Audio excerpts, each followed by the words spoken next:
Okay. Well, I got a notification for you two. Okay. Is that a newest one? Is that an updated one? It's you talking right now. Can you hear me? I can hear you. Excellent, excellent. So at least we know we're up and running and everything is going groovy. So right here, right now, I'm just finishing some last minute up-to-date stuff that I want to make sure is good and ready so we can have a good fun night. Because I'm here from 10 through till 1 a.m. I'm going to be playing some awesome games tonight, and I want to make sure that you guys have a good time while you're listening in. So I'm going to make sure my phone is off because I don't want no distractions.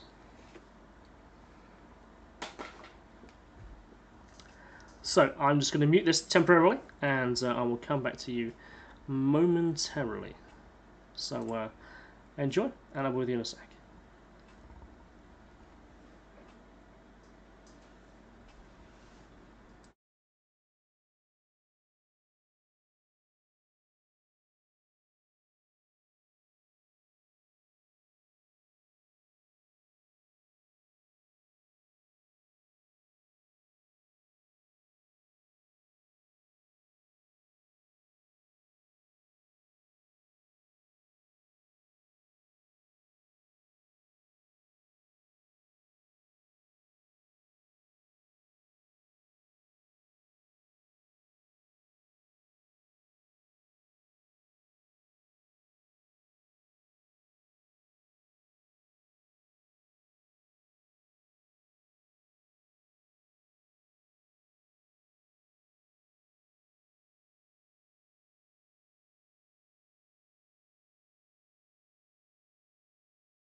just 1 second, just the last few minute adjustments here to making sure.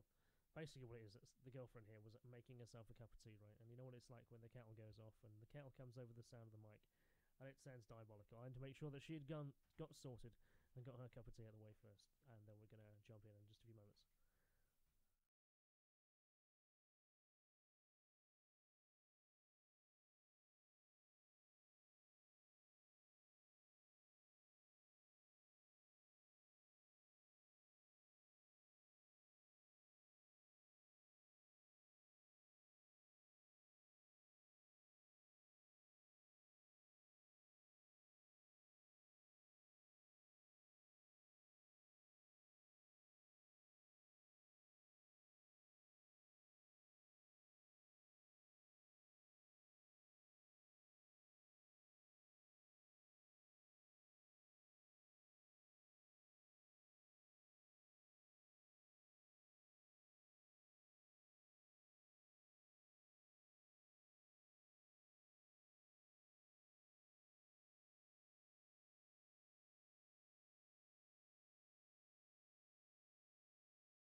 So hello, there we are. We're up and running now. We're all good.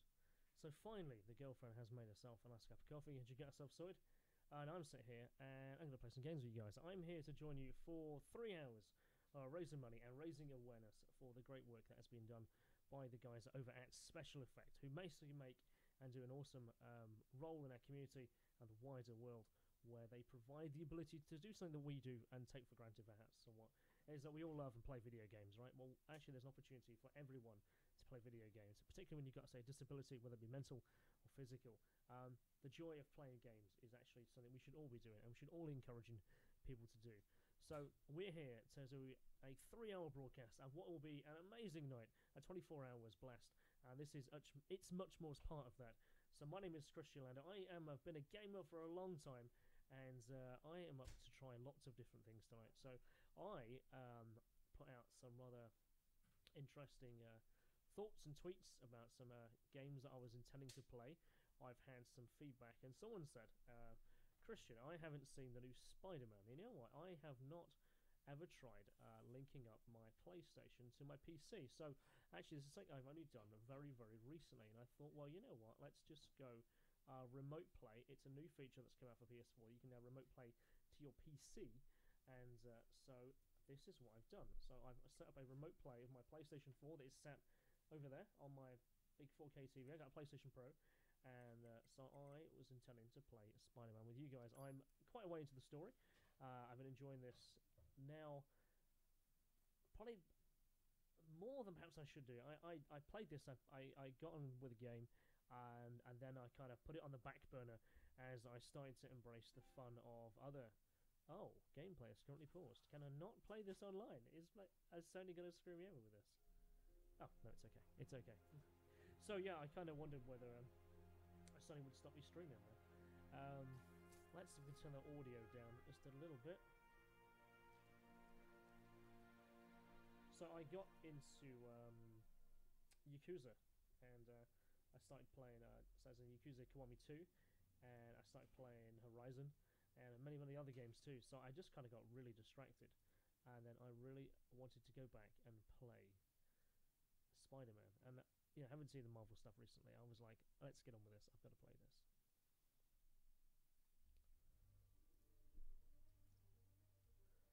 So as you can see, I'm 56% of the way through the main game story.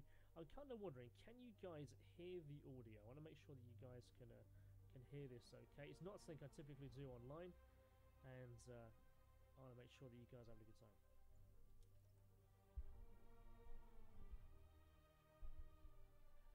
Now, Sylvia, I'm aware that you've got my your phone over there. Would you mind just doing me a quick audio check and make sure this is running okay? You can hear my voice and the game audio pretty good. That's cool. That's cool. I just want to make sure it's going out okay. That's all. Like I said, I had intended to set this up a little bit earlier. The problem I had is that work kind of kept me in work until like gone 9 o'clock tonight, and I was not a happy bunny.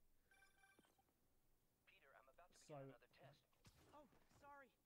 My bus broke down and there were no cabs. But I'll be there as soon as I can. I've really been enjoying how flexible this game is. If you haven't played Spider-Man, and you haven't got yourself a PS4, this is the game to get your hands on if you really want to show off your friends. I don't know if you're a big fan of Spider-Man 2, the game back on the Xbox. This really feels like it's actual true success. I just have fun just gliding about. It feels so natural. Let's talk about Halloween, folks. It may be good fun for the kids to dress up as a cowboy or astronaut or ballerina and trick-or-treat, but this trend of grown adults glorifying the likes of Spider-Man by dressing up as them is, especially in the times we live in, JJ there, doing the full Alex Jones. What say you, Gino from the Bronx? Yeah, well, I get your point, but my girlfriend got this sexy Spider-Girl costume, and it really spices things up. Know what I'm saying? Huh. Wow. I most certainly... So, I just want to make sure, can you guys hear the audio? Because I'm hearing my own voice back really good. I can hear that that's going great, but I can't quite hear if you guys are catching the audio of the game okay. So if you wouldn't mind, just give me a nudge and tell me so. Tell me so.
Way too many bullets flying over there.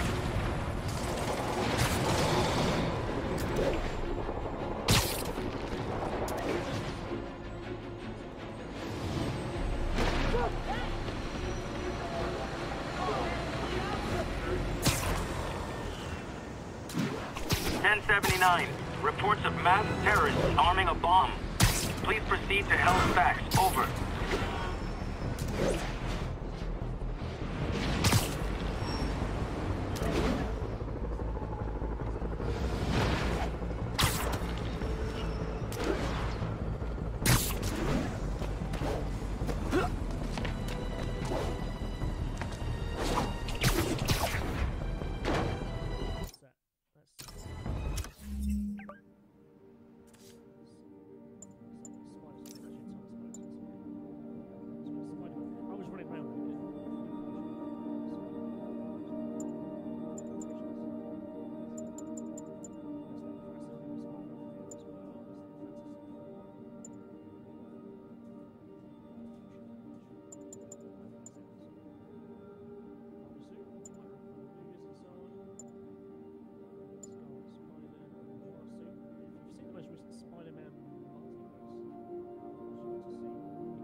box truck believed to have a bomb.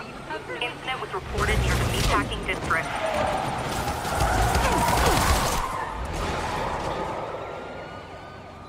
I'm losing him! Oh, I can actually hear myself now. Lost him! What's wrong with me?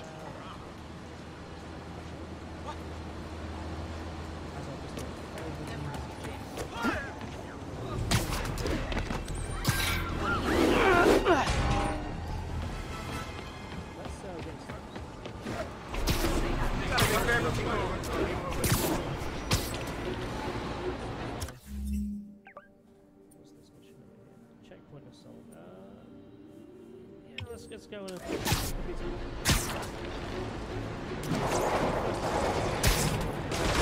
Sable and demons. None of them like me, but I can't let them kill each other.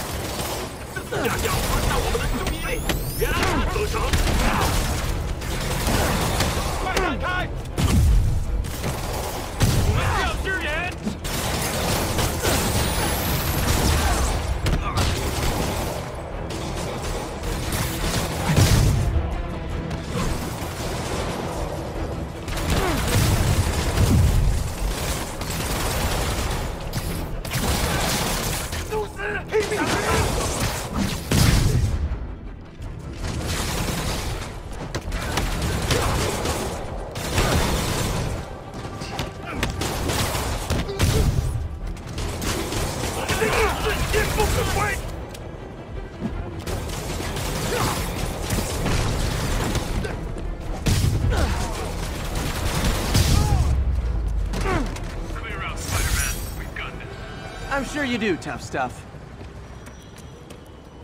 Demons and Sable. Not sure which is worse. Is that better? So yeah, I'm getting a run for that.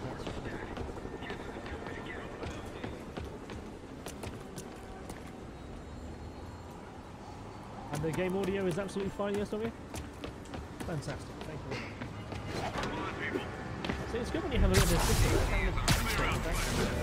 This is Stable Control. The boss wants a sit rep on the garrison in You have Chelsea. an official title. Demons are attacking Outpost Romeo. Send backup. Pigeon target acquired. So yeah, I've been running this game. Don't run! I won't hurt you! Yeah, fantastic, thanks. So I just had someone message me going, what is that in the background of where you're sitting?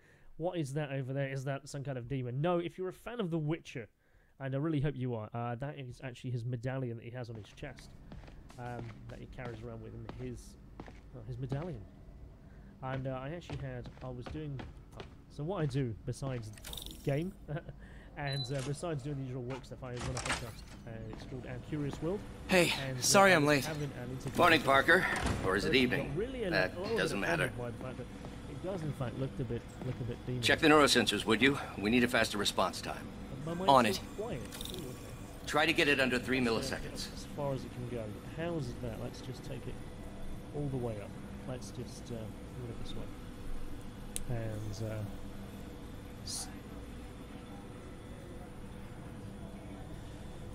okay, thank you. So how about that now? Is that a little bit better? Because it's only by your feedback that I know how good this is, because I can only hear the audio of my desktop. So hopefully that's better. So yeah, as I was saying, I run a podcast called Our Curious World, where I get to talk to lots of different interesting people about stuff that I want to learn more about. And in doing so, I was speaking to a person last week, and they got a bit offended by the fact that they thought that was a demon on the wall, and they thought I was into the occult and so on. Well, that does a passing interest, the demon thing, no. And I had to explain to them it's a wolf, and it is the Witcher emblem. And I don't think, as much as I told them that, I think weren't entirely convinced. But hey, it's one of those things. Let's see what Otto Octavius wants.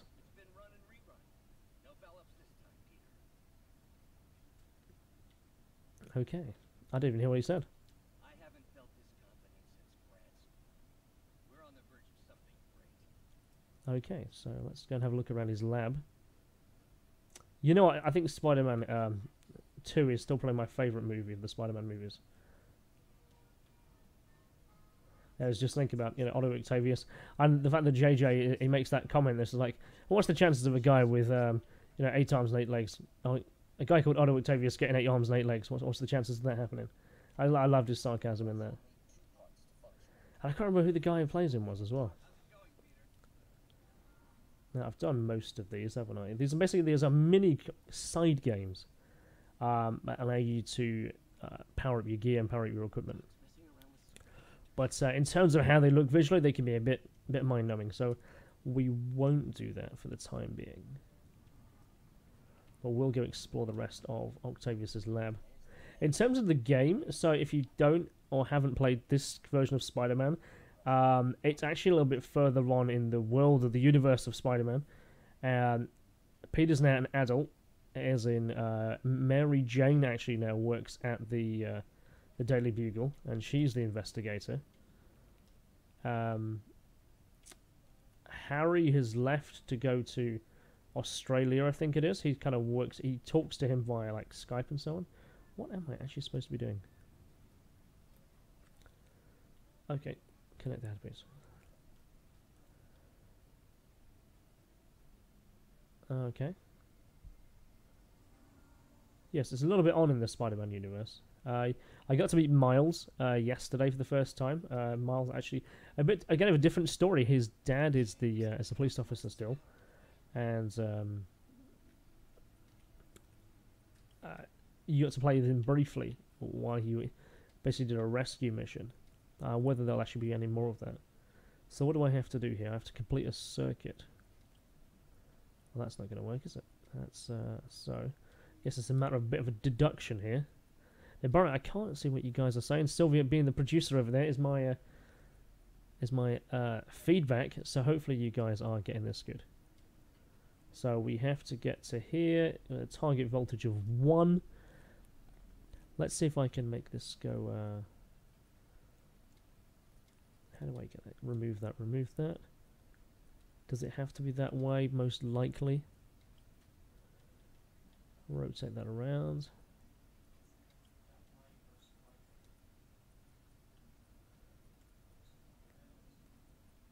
I can hear my voice in the background there, Sylvia. I can hear it.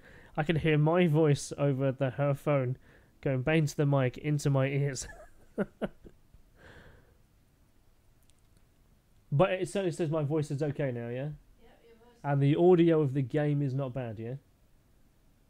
In fact, the audio of this section actually is pretty good. It's this nice kind of simple piano in the background.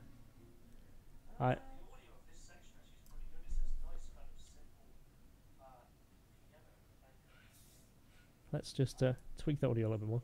Game audio is quite quiet then. Okay, that's fine. I did tweak it, sorry. And let's see if we can get this sorted. So where have we got to get to? We've got to get to here. That's focus. And reset. I can actually skip this. Let's, for the sake of a guess and for still a live stream, let's skip it. Let's solve it. I would typically spend like 10-15 minutes working these out. I actually really enjoy them. But as I say, for the sake of argument, let's just skip. Basically, I'll skip out on a bit of a power up for now. But the game allows you that function to go. Maybe you're a bit too stressed. Maybe you don't have the time to solve these. Reset the circuit. We're going to go that way. Rotate it round, maybe. There we are. Rotate it that way. Ah, there we are. So it's gained 1 point. No, I have none of those left. 3 of those up there. That's -1, and so I like the fact that actually he's a scientist. You know, Peter Parker is not your kind of goofy nerd that he was. He still is, sort of, but he's a bit more advanced. Oh, okay. So what we? I thought I had that sorted then, actually. Okay, target voltage. What am I missing? So that was -1. Where do I gain 1 from? Let's see if we can... Again, there's an option to skip, but I really do enjoy this. But I am going to skip them for now, for the sake of entertainment. And let's get back on the old exploration. Let's let this story continue.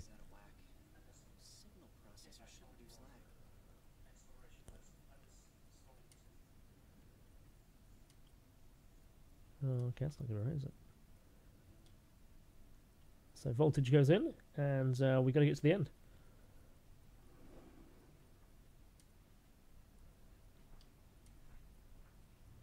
So tonight, what we're doing here, so we're here, we're raising money for Special Effect, who make people who play video games, or people who perhaps have had a disability, they've had an accident perhaps, or something by birth, where the fun of playing video games is something we all enjoy, we all embrace, and we all want to partake in. And unfortunately, some people that's more difficult than others.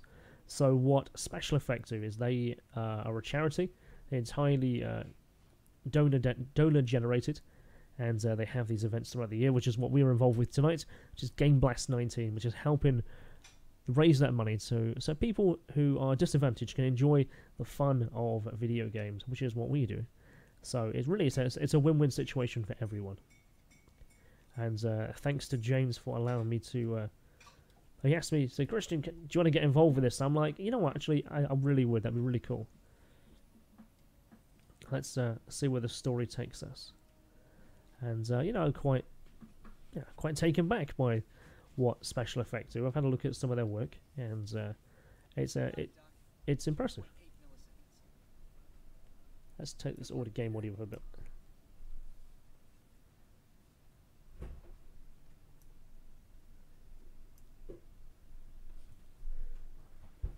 Now, the visuals in this game are great.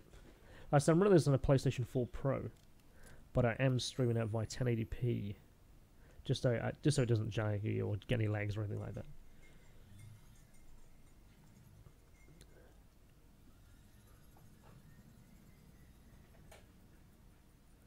But how cool would that actually be to have that?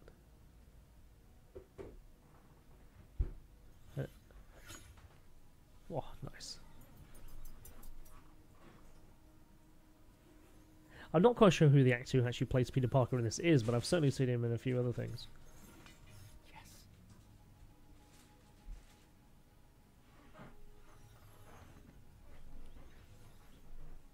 So okay, right, so what would you do? So you are neurally linked to a device that gives you 2 extra arms.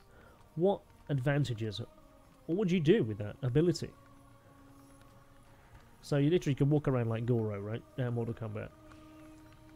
And you can indeed juggle 12 balls, yeah. I mean, actually, in terms of what we're here for Special Effect, we're here with Gameblast19. That is perhaps exactly what many gamers would require, is that kind of device.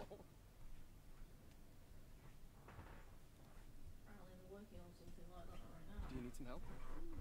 It wouldn't surprise me, a neural lace, I guess. Because I did read a little while ago that different parts of your brain light up, depending on what it is you're thinking about and what you're doing. So they worked out if you can think about certain things, you can light up certain parts of the brain intentionally, even though you're not doing that action, as long as you think about it. So the idea is you can have like a map on your head of like different senses in different places. You could think a certain pattern, and something would respond to a certain pattern. So it could be just grabbing something, picking something up. Whether it would have the resolution of actually being able to juggle like that, I have no idea, but it does sound pretty cool. The idea of being forged with man and metal. It's the story of many movies, but it's quite possible. I'd like to keep it that way. Of course. If you Let's take it about full screen. Have a look at these graphics. I came here to work for you because of what you've got up here. That's not going anywhere. So neither am I. There was a... Do you remember the last... Okay, you and I, we're all gamers, right? So we've seen the kind of things that most games companies have been talking about. So the last 4 or 5 years, we've gone through this whole phase now of live services in games, moving towards massively multiplayer games, or games where it requires us to log in every day and do everything we need to do.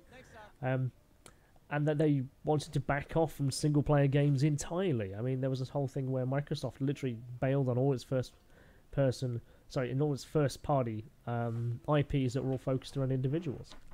And I think it's really, really hurt them the last few years. There's been, but then you look at what PlayStation's been doing. They're putting out there's some Spider-Man, putting out Horizon, focused on Heavy Rain's and Beyond Two Souls sequel in the form of Detroit, and all these games that have done absolutely remarkable success. And then Microsoft has actually been languishing. If you go to the Xbox section of your local game store, right, you'll find it's the same games that are available on the PlayStation. The PlayStation has more of them, and certainly a lot more unique ones. Even alter his personality. So in terms of this generation, I think the PlayStation 4 has utterly kind of wiped the floor with the Xbox a bit. I still use my Xbox, but I don't use it for anything other than, say, playing Halo and a bit of Forza. But again, having a PC, I can stream Forza via Game Anywhere to here. Where is it? What does he want? Exit the lab. Oh, you go. Doc, I'm sorry. My aunt just texted. No worries, Peter. I was thinking of taking Okay, let's get back out. as soon as I check our telemetry data. So that's like the kind of story what's following there with Octavius going to become Doc Ock.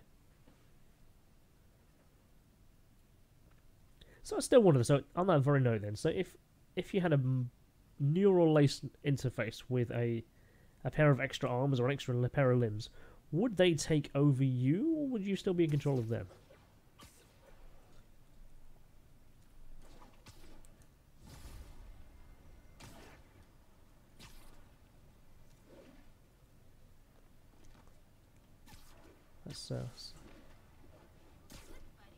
That's so good. So feels so fluid, so fast. Hi, May. Let me guess, is it running late? Nope, I'm actually on my way now. Yeah, the very first thing I did when I got out into the streets, I was like, "Where's the Avengers Tower?" Good. And I didn't find it. Right, I didn't find it anywhere. Let's hit the map up, because it's a full map of New York. Everything's in there really. And the first thing I came across, I landed in a street, and it was Jessica Jones's investigation agency, Endless Investigations. I came through Hell's Kitchen, and I found like Daredevil, his legal practice, and that was like, oh, that's cool. And it's like, it's actually the version from the Netflix series. And I was like, that's a nice door to have. It's straight to the Netflix version. But talking of the Avengers Tower, it is in here. And I came across it completely by accident. There's these like kind of landmark challenges, right? They were on here, and it kind of wanted you to go around and like tag them, and you get experience points, and there's a 16 out of 16 on the left hand side there in each region. And the Avengers Tower, I think, is around here. I think that's it there. And again, it's just straight out of the movies, and I was just like, oh, completely fully marked out. That's cool.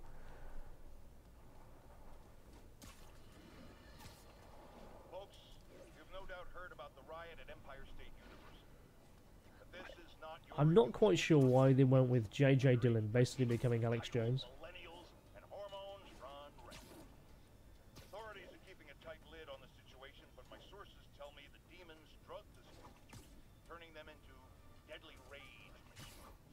What has become of our fair city, ladies and gentlemen, when we have to fear our own children, our neighbors, our husbands and wives? Be vigilant. Be on guard. And keep a Let's, close eye you know on what? that barista with the man. Okay, JJ, let's just switch out this costume, shall we? Because I want to get on some action. Let's go with something like, let's go movie look. That's traditional Spider-Man, the one we know and love.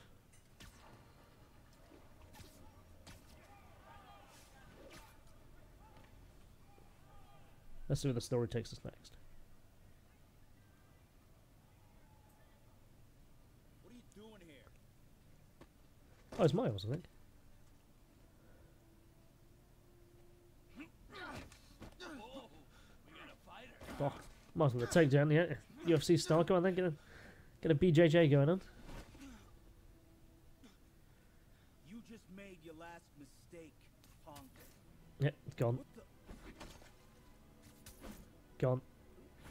Yoink. Does it seriously take this many guys to rob a teenager? That's what we're talking about now. So.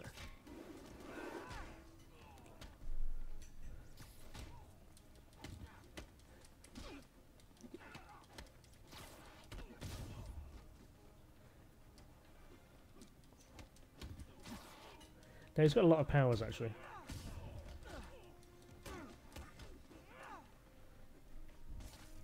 But one of his more useful toys, gadgets, that I've come to absolutely love is the trip mine. Absolutely love it. You can just stick it to walls.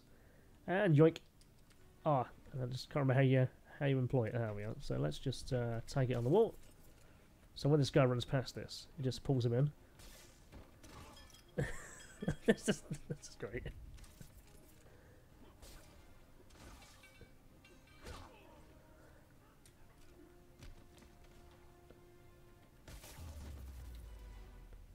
There we are. Miles Morales. You hurt? Hey man, you're the amazing Spider-Man. You're Spider-Man. You're the amazing Spider-Man. I am indeed. Spectacular Spider-Man. A few other choice adjectives Jameson uses. Look, that was really brave. But next time, leave the fighting to the pros. Okay? Okay, but what if there aren't any around? Hey, you're in New York City, right? You know when someone says there's no superheroes around, you are saying the wrong thing. I fight guys stronger than me all the time, but when I do it, I have... Oh, like that time you fought Rhino on the Brooklyn Bridge? That was so awesome. Perfect example. If the other guy's bigger, you gotta be quicker. Okay? Okay, but that's easy for you to say. Sorry, I just can't do what you do. Actually, you can, but in a different dimension. Alright, put him up. Seriously? Yeah, come on. First thing, don't let the adrenaline get to you. Breathe slow, breathe deep, relax. Hip square to your opponent. Let them make the first move. Now use your feet. When they go off balance, look for an opening. Boom. Like that? Yeah, that's it. Okay. Only this time, just let me have it. Right on the jock. Okay? I got it. Oh, sorry. No. It's all good. You keep that up and you'll be fine. All right. Lesson's over. Gotta go. Hey, thanks. You know. Anytime.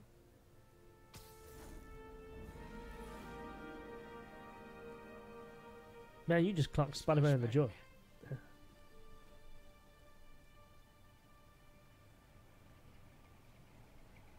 Oh, I see it to be Miles again. Okay, cool. Because I think the last time I got to play Miles where his dad died and it was an explosion at City Hall. Yo, Miles, what's up? Bro, you're not gonna believe this. I just met Spider-Man. What? That's crazy. Hey, did you show him our hacking app? Oh, man. I totally forgot. Oh, you suck. He totally would have bought it off you, and then we'd be, like, famous. Yeah, I'll show him next time. I gotta go. I promised my mom I wouldn't be late. Cool. Later. Keep moving, keep moving. So where are we going? Promise, Marky. We got a hacking Cut app. through there. What, cutting through where? Okay. Come on, no pictures. Keep moving. When you say it like that, Oh, what's that? how would you say it? Oh, aim to hack. Okay, what's that? There are opportunities to be had, like Oh, okay. Hacking app. I wonder if it still works. Was that a wireless beatbox? What? Let's see what else we can do. Uh-oh. Everyone have their IDs out and ready for inspection. So this is pretty much what New York is like now. You got TSA everywhere. That drone was It's first by drones. on the fence. Do you know anyone by the name of Martin Lee? Wow, that was too easy. I can't believe Sable systems are unsecured. Maybe I'll I set don't think they're anonymous unsecured. Can't be late. Here I go. Think I'll stay clear of those guys. Let's get moving, get moving. Are we going this way? Is this the right way? I don't know. I'm not paying attention. Okay, hacking app. Don't fail me now. So what we Maybe I hacking? can turn on that siren. Alright, let's go, go, go, go, go. Over the wall, go. Okay,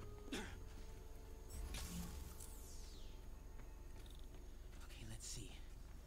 I can go under the gate on the left, or over the scaffolding to the right. No, we're going to go under the gate because it's just safe. You're fine. We have footage. I have the authority. Okay, It feels a bit like Day X actually right now. I gotta distract Creeping around, doing my thing. Okay, my faithful listeners, I've been getting a lot of calls about this international outfit That is one guard who should not get paid, right? Because there's no way he didn't see me, right? I've got Ken on line 3 with some thoughts. Ken, you're on with J. Jonah James. First of all, I just want to say it's an honor to be on your show. Whoa! Okay, that was a bad mistake. That was a bad choice. That guard should be fired on the spot.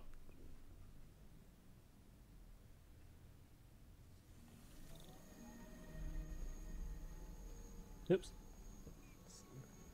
I just saw a guy just go behind that fence. That stack of concrete over there. And yeah, we'll just completely ignore him. Because just reasons. Look.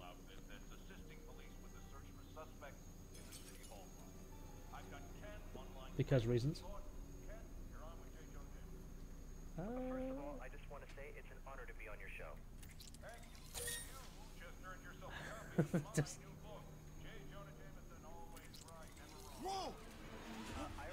okay, let's try that one more time.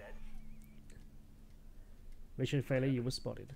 So how are we going to do tonight then? So obviously I'm here until 1 AM, right? So I was thinking that we're going to have the second hour of my show tonight. I'm going to go WrestleFest, Wrestle Games. Because I don't know if you know this, I'm a podcast host and producer with a friend called Kevin. And we produce WrestleDX Alpha. So it's a kind of gaming and wrestle in podcast. And, oh, let's look away to the right. Oh, Yuto didn't see me. So we're going to take the second hour and do a wrestle gaming for a whole hour of nothing but wrestle gaming. I think there's so many examples of topics that we want to cover. And I think this will be an opportunity to have some fun ones coming up. So I was wondering what kind of non-WWE, non-WF games have been around, and ones that perhaps, you know, have flown under the radar. And if you're a Saturn fan, if you're a Dreamcast fan, you're certainly going to be in for a few treats, because them consoles have so many. And actually, the SNES as well. SNES is just absolute How can you not see me? It's this absolute wrestling game beast, the SNES is. So my Kevin, he put out a tweet, and I think he worked out as 144 wrestling titles that are non-WF related on the SNES. Like 140 plus. That's insane. I mean, I think there's like 65 pro games on the SNES. So now how are we supposed to do this? Because clearly something's going wrong here. Let's distract this guy quickly this time before he sees, I think, because he's a smart price guard. Over the wall, go. Okay, So, I'm in the clear. Phew. That was intense. you would not want, say, here you are, like you're City Hall, you own the US, you own New York, and they're the kind of guards that you hire to protect you. And no wonder you need superheroes around. You don't have to work at that shelter, you know. You said I did. No, I gave you a choice. Yeah, and I chose Two cars this stop over at the more road? therapy. I mean, it was helpful. The guy said everyone grieves in their own way. This is mine.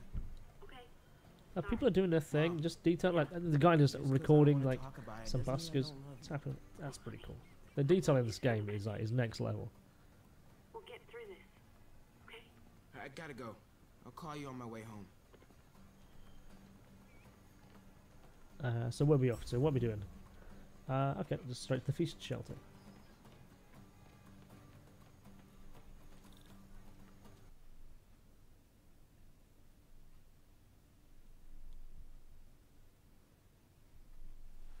Yeah, so I left Spider-Man alone for a bit to get caught up. I bought Fist of the North Star.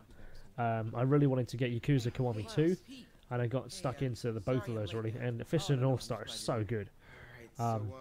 Full-on anime explosions and people getting punched and just exploding. Just full-on anime lover. So I wanted to get those out of the way before I went back to Spider-Man. Of course, we've got some more single-player games that have come out in recent weeks and recent months. Fallout 76 is not going to be one of those games. However, Metro Exodus is going to be. I know there's going to be some PC decriers there who are going to be crying at me saying they don't want to use another system, don't want to use Epic's version of Steam. But, you know, I'm buying the PS4 version, so I'm okay. And it looks like a really cool game to play. No, Last Light was fantastic. Thanks. Sylvia, look, there's a big hint there. Look, like, he's getting coffee. It's a subatomic. What am I saying? I'm saying I'd love a coffee myself. You know, the building block of protons, neutrons, hadrons. Subatomic. Do it. Fits. Do it. I need some coffee. Come on, kid. I'm going to survive. I've got 2 hours. How am I going to survive? That's how you have to good skills to get you a coffee. I need to survive. You mind if I take a look? Huh? Oh, we have a couple. I do CRTs love a at school. coffee, I know thank how to you. fix these when they're- What? No, you just gotta smack him a couple times. Get it. Go. Just to beat that TV. Or could be a loose coax cable. All right. Be my guest. A loose coax cable, man. Smarty pants. Do you remember when games used to use an RF cable, coaxial cable? Just a single line like the Mega Drive and the SNES. And Tributes continue to pour in for Officer oh Jefferson man, that Davis, sucks. the hero killed in the I got the City TV Hall working. bombing, as Oh, reports here's your emerge dad. that he used his own body Sucks. to shield others in his last Man. moments of life. Hey, new kid. I'm empty. Alright, so, Sylvia, actually, would you stop the kettle, actually? I'll make sure I turn this down and put this on a bit of a break. It's a bit too loud going over this. Thank you. So I'll tell you what I'll do then. So I'm going to pause the audio so this coffee can run while there's game running. So I'll just mute the mic and I'll be back in just a moment. Even Okay? though he's got a lot of stuff going on right now, he decided to come and volunteer. Don't you think? Yeah. Thanks. Listen, kid, I'm sorry about your dad. Come on, Miles. Let's see if Aunt May needs a hand in the kitchen.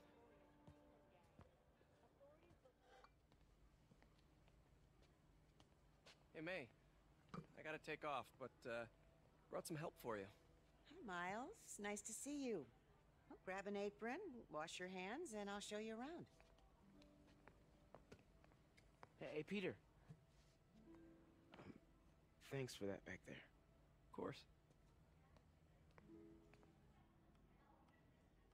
Almost noon. Sable should be moving Dr. Michaels. Better get to the Bowery and locate him. I'm afraid our computers are a bit outdated. Peter, be careful out there. Miles told me the Sable patrols are being very strict.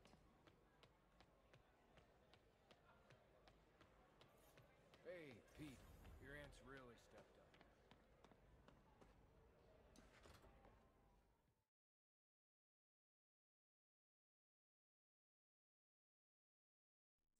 Okay, and we're back and ready to roll again.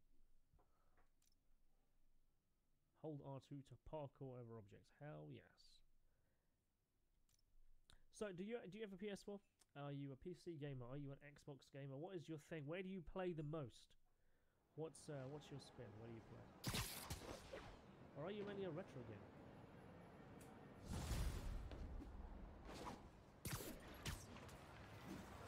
You know what's really crazy, right? So I can hear the game audio.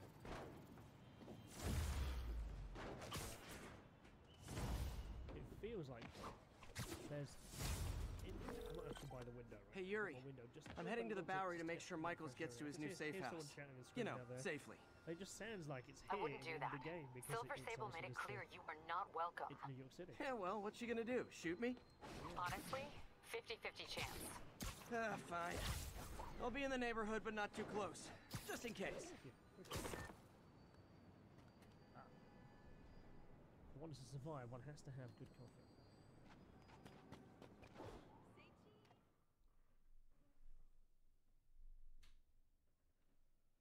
Let's turn the audio up a bit. We're ready for you, Dr. Michaels. Is that the Devil's Breath? It's called GR27, not... Just be careful.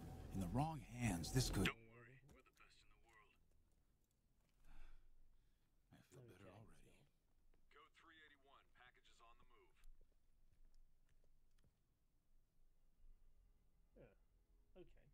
I can't hear that at all now. This way, Dr. Michaels. I can hear you guys again though, so that's cool.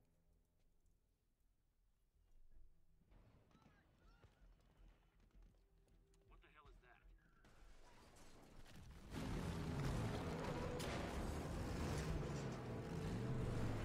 Hostile! Secure the package. So you guys hearing that okay? I'm just conscious that I can't. Okay.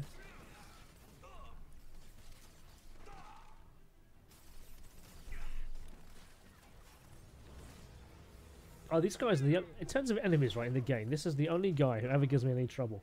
He's got an AoE attack, and what happens is an area effect. So he smashes the floor and it kind of blasts you off the ground. And he's the only enemy in the entire game that gives me any hassle. But in all fairness, though, you want an enemy who does that, who bothers you, so then you learn tactically to deal with that.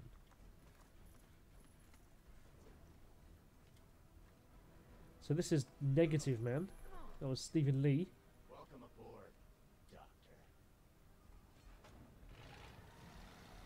Who has a interesting ability. You can like grab people, and then he kind of has like control over them. Make him Spidey. Yeah, sure you do.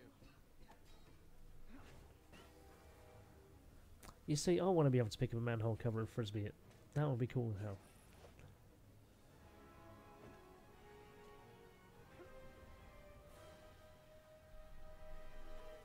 There we go. Whoops. I'm in pursuit of Martin Lee. I think he's got Dr. Michaels and the Devil's Breath. Copy that. More units coming your way. Whoa. Took Michaels alive, so that's good. I think. Oh shit. No, it's a PG stream, Christian. Tank, whatever. Let's try and catch up with this.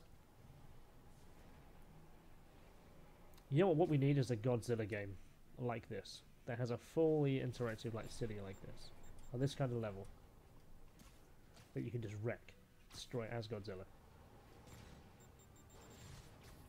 That would be awesome.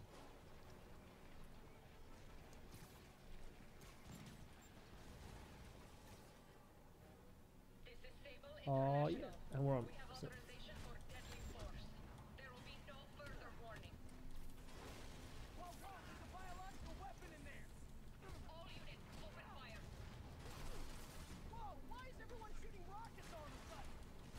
okay, everyone's just throwing bombs at Spidey.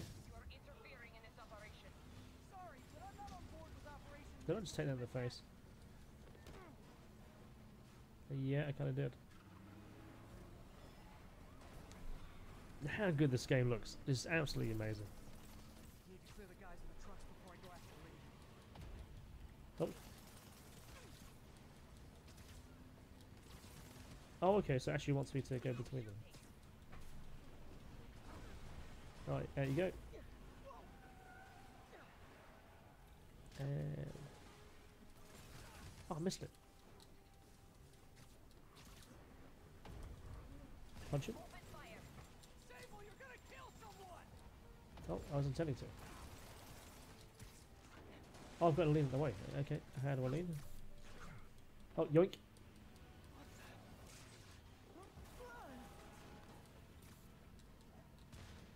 Come on, Spidey. Can we make this quick? I got a date with your boss.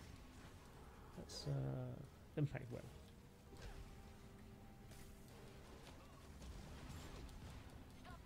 There we go. I thought I was thinking about first person then. Yoink. We good? I think so, yeah.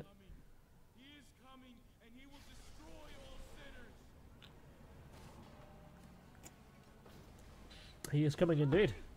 And we just stole ourselves a hot dog there.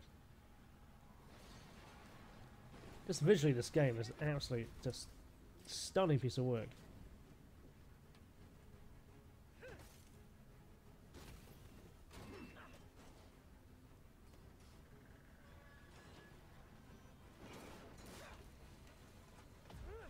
Oh, okay. I want. What's your status? Have you apprehended Lee? What's my status? Well, I'm currently hanging under an armored truck. Go faster, go faster. Must go faster. I'll take this. Yoink, mine. No. So how is Spider-Man resistant? Giving you a new perspective. Okay. I didn't quite expect that. I must be honest. I was hoping to bring you here. My abilities lend me a certain persuasiveness. Oh, that's creepy. I've been watching you. I was waiting for you at City Hall. You never came. Where were you? Real or in my mind? It was a shame. So many had to die with no heroes to save them. Oh wow, that's cool. It's a really cool effect, actually, the way everyone breaks up like that. Didn't he? He was here. So you get to watch.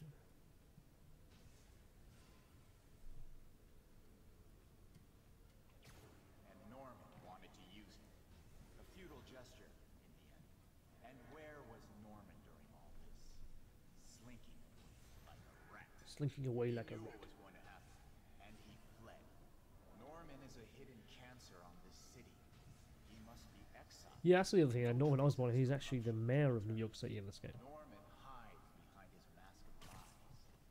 I will break it apart, drag him into the light. Which way we go? Where are we going?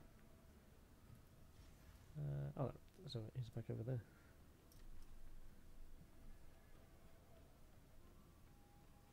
Put on the mask. Become one of us. You know, like back in like the 1970s, there was a couple of Spider-Man like kind of ropey movies, by today's standards, of course. And one of them was like Spider-Man and the Nine Ninjas or something. And I think actually that was based on these characters. All the souls you've lost, the innocent victims you couldn't save. Martin, their blood is on your hands. So, when it was like Spider-Man, Marvel and stuff, did anyone actually get around to playing like the last Marvel vs. Capcom, the Marvel vs. Capcom Infinite? Was Spider-Man in there? Because it's one of the games that always kept me into get around to buying, and I just never have. I had like Marvel vs. Capcom like 1, I had the first one. In fact, I had X-Men vs. Street Fighter, Marvel vs. Street Fighter, Marvel vs. Capcom, and then I picked up Marvel vs. Capcom 2 for the Dreamcast, which I still have. And I got Marvel vs. Capcom 3 for the Xbox. I have a limited edition version. But I don't know, I just didn't buy Infinite.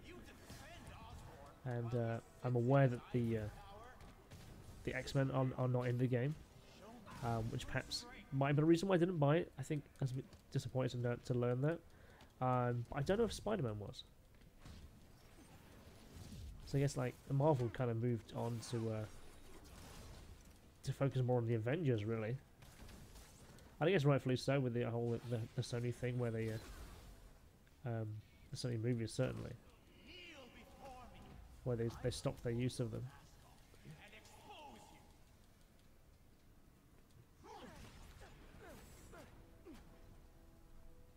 Up we go. Yoink.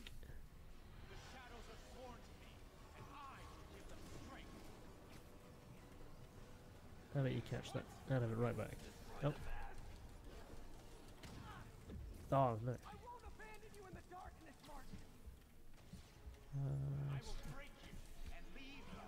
Right back at you. Catch.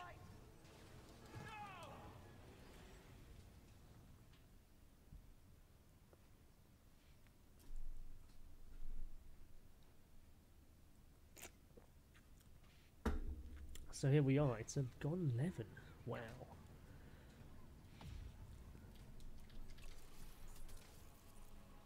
And away we go. Let's tip this over.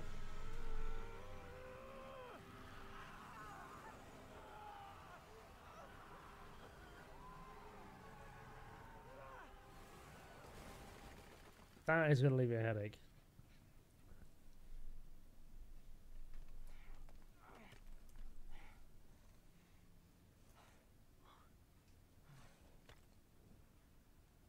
That is gone. What a surprise.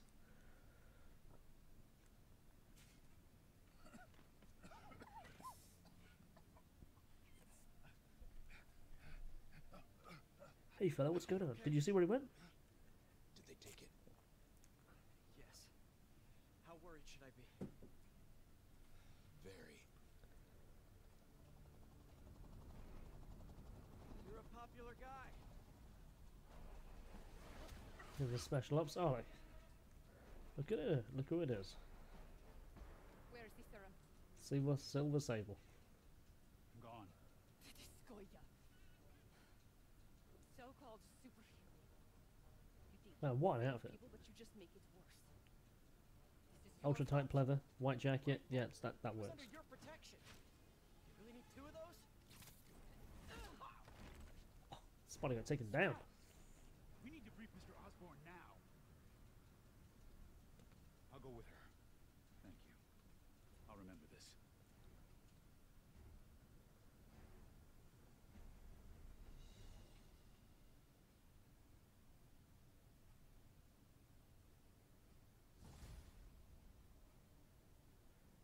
Well, look at that view.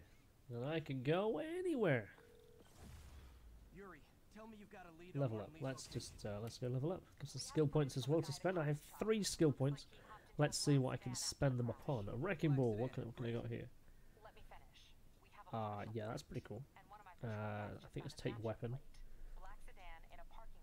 Actually, I kind of like weapons. Actually, it gives me a chance to use my dodge and stuff. That's all cool. So, taking weapons off enemies isn't my priority right now. Payback, perfect dodge allows me to go straight in with an attack. Yeah, that seems pretty cool. Epicenter, that's strike the ground, isn't it? Yeah, see, I don't like doing AoE stuff actually. Blast off, what's that?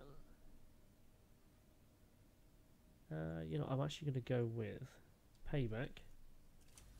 That's, oh, is that 3? Okay, so hold triangle after doing a perfect dodge. So where's that Avengers Tower? I think it's over there. Hello? Is this working? Dr. Michaels? How are you calling? Borrowed one of Sable's radios. Listen, transit hubs are the most likely release The of Devil's Breath. Airports, the prison as well, that's over there. it'll spread like wildfire from there. Why the hell is Oscorp developing a bioweapon in the city? Shouldn't this be in an Arctic bunker? Devil's Breath is personal for Norman. It's been his obsession for decades. The project breaks every state and federal There we go, there we go, and If the city finds out, he can kiss up again. re-election goodbye.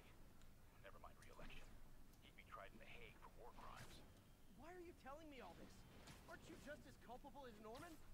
Yes, completely. But Lee's actions have been a wake-up call. We've ignored the project's risk for too long. I trust you, Spider-Man. You're the only one trying to do the right thing. Let's go free run. And up we go.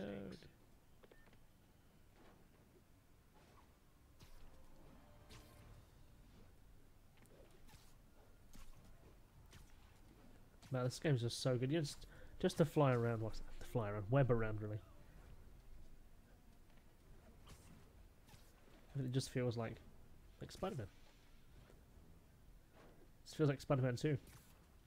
Doc left word. Better. I wanted to thank you.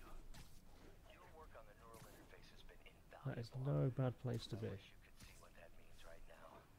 But it's beginning to dawn on me just how powerful. Look, okay, let's hit me a manual save here, and I'm gonna switch out to something else. Because, like I said, I wanted to do hour 2 Wrestle Hour. I want to get some faster paced action going. I want to get some pins going on, and get some fun going on. So I'm gonna put this into a pause mode for just 1 second. Put this down over here. Yeah, what else have I been playing? So I've been playing like Fist of the North Star. I've been enjoying Apex actually. That's really good. That really did surprise me how good that game actually is. Tetris Effect, mainly because I can play in VR. That's pretty cool. And I recently bought. The lady bought me Beat Saber over here. So if you're into a bit of your res fun, that's certainly going to be your place to go. And there's 2K19 there. Yeah.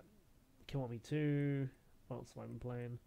Kiwami 1, Persona 5, Mafia 3. Yeah, been really enjoying my single player narrative storylines lately, and they've just been Sony has just been knocking it out of the park. It really has. And the background. So I had a question earlier. The background here is from Nier Automata, a game that had no business being as good as it actually is. So I'm going to put this into a pause in a second. I'm going to switch out to a different emulator because I'm going to run some original discs through my disk drive from the console, and I will be back with you very, very briefly. And to talk about again why we're all here. We're here raising money. We're raising awareness of a Special Effect, who is a charity, and they create custom controllers. They make really exciting ways for people who have disabilities and in order to continue to play video games. And that's what we're here tonight. So if you can hit a donate, you can more than likely do that. If you hit in my comments box below, there's a link to our page, which is the donate page of ItsMuchMore. So you can see that. Hit the link below. And ItsMuchMore, they are a media organisation. They are an entertainment group that I've been part of now for, well, 2002, I guess, as we roll back through ItsMuchMore into earlier incarnations of what that has now become.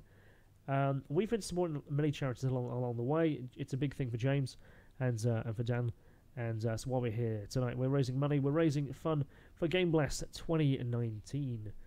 Game is changing lives. So if you bear with me just one moment, I will be back with you. I'm just going to drop me a bit of an overlay here, just so I can switch out and not just look too messy. So if you bear with me just a moment. I'm sure I had one here just for a pause. So I will be here. I'm going to still be talking. I'm literally just going to switch out this. Like I said, tonight was the first time I've ever actually used the PS4 via remote play, via a PC, let alone playing on a stream. And actually, I think it actually looked pretty good. Because that's one thing, it never really holds up too well. When you're streaming from a console to a PC to the world, and it's like, well, is it going to hold up okay? And I think it did a really good job of doing so. So let's just mute that into the background. So what am I going to play? So again, I wanted to play a wrestling game, right? Because I'm a big fan of wrestling. And of course, WrestleDX Alpha is a really big part of my life right now. We've been running podcasts and only talking about video games and wrestling. So it's been a lot of fun doing that with my friend Kevin. So I was thinking, what do I want to boot up? What do I want to play?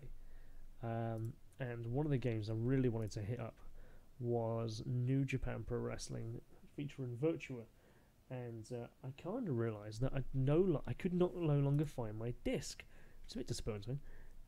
So I was like, okay, I know I have the sequel on the Dreamcast, so I was going to boot up a different emulator, run it via the PC, and run it that way. Again, I do have the original disc. It is over there. However, I've found as time has moved on, the Dreamcast disc, I'm a bit worried they're going to get damaged. I've had a few Sega Saturn discs that have just no longer work just because I hate to use the word disc rot, or where they've had a slight scratch and it gets to a certain point where the scratch has gone a little bit further onto the disc, and it's just basically it's become a coaster, and I don't want that to happen. Some of the games I really value. One of the suggestions I had from Sylvia over there tonight was like, Kristian, why don't you put Panzer Dragoon Saga on? And I'm like, you know what, I'd love to do that actually. That's a game I haven't played in quite some time, and a game that I do have the older original version of too. On the Sega Saturn. That was a suggestion I had earlier. So what are we looking for? So let's boot up a Dreamcast emulator of original games. So, of course, the PCs don't run the original discs, of course, but I have managed to rip the ROM to my PC, and let's run this. Ooh, can you hear that? Oh, that's a sound. That's just a refreshing sound, isn't it? Let's just switch over onto my broadcaster, and we'll change the game. Let's just pause that just a second.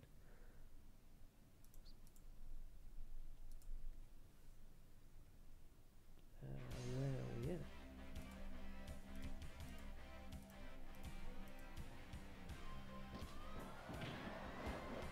Oh, that sounds nice. Okay. I'll bring this mic down for a second.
That was kind of quirky, right? So what it is, I have a big fan of New Japan Pro Wrestling. But All Japan Pro Wrestling is a really big promotion in Japan. For a while, they are still around. They're still with their thing. They're a bit like they're a shadow of their former self, shall we say. But this game incredibly holds up. This game came out in what, 1999. John Laurinaitis. So what is New Japan Pro Wrestling? So I wanted to do this. This is the Wrestle Hour. And why are we here? So this is an association with, of course, Special Effects, ItsMuchMore, and WrestleDX Alpha. All that. Who are we going to go with? Let's go with Johnny Ace. That was Wolf. Virtua Fighter. So this was All Japan Pro Wrestling featuring Virtua 2. So you've got a bunch of wrestlers here you may recognise. Go for Bashi, Giant Mama, Kira 2, Stan Hansen, Wolf Hawkfield. So there was something really, if you're a wrestling fan, right, something really interesting happened in Japan. So when this game came out, right, so they had Wolf and Jeffrey in this game. But then a wrestler himself actually took on Wolf's personality and became a wrestler with the gimmick of Wolf in Japan, and actually became extremely popular. Let's go with Johnny Ace. Actually, let's go single. I was going to show you a tag match actually. How well does this game still hold up? My God, it looks great.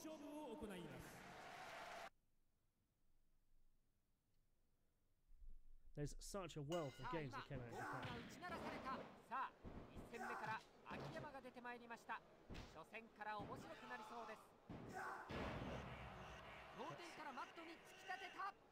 So while most people were at home playing Warzone and most people were playing like WF Attitude, so heck I know I was, over in Japan they had this. And this was good.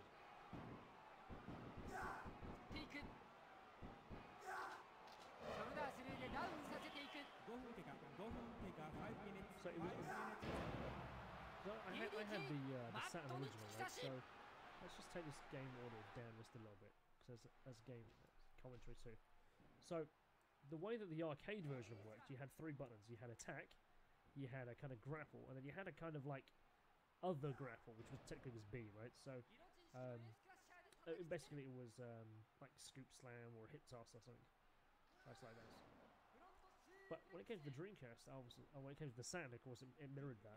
But this one, they actually went for a full-on game experience as opposed to an arcade game.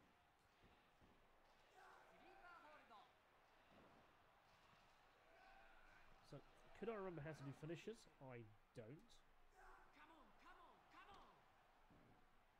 Come on, come on.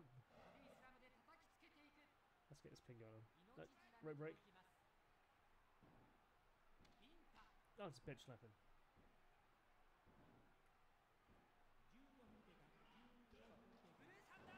Oh, Blue Thunder Bomb, no. The ref did the half did the splits then. You see that? Just kind of went down on one knee and one foot out to the side.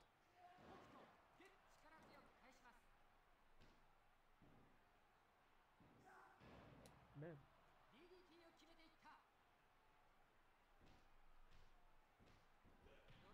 So Johnny Ace here, better known as John Laurinaitis in WWE. So his finisher move is the Diamond Cutter, or the Ace Crusher, as it was called back in the day. Now how to perform it in this game, I've got no idea.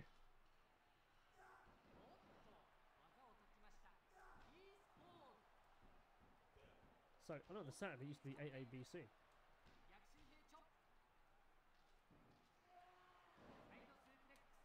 So it was like attack, attack, grapple.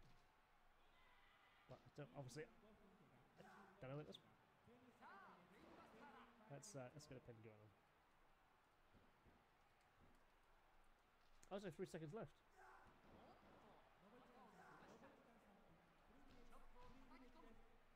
Achtung. It's German now. German suplex. Oh, he's going in with those elbows. You know, I just literally won that by this sliver of just something. So yeah, I was actually trying to work out how to do his Ace Crusher, based on what I remember of New Japan Pro Wrestling 1. I've only recently actually picked up the disc of 2 to kind of complete my collection.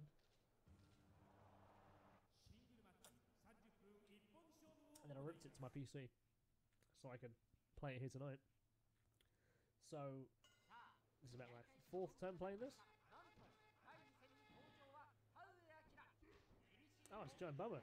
So Giant Baba basically is like the Japanese equivalent of like Hulk Hogan, ultra famous. Yeah, he was a shoot fighter who became like a wrestling guy. Stayed with the promotion well into like his, I think he was near 70 when he died, about 92, 93? No, 2003, sorry, 93. Don't talk about it.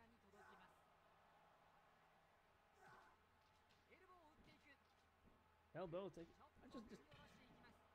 Just chop me, big boot. Just put me down. You hear the commentator like, come on, come on.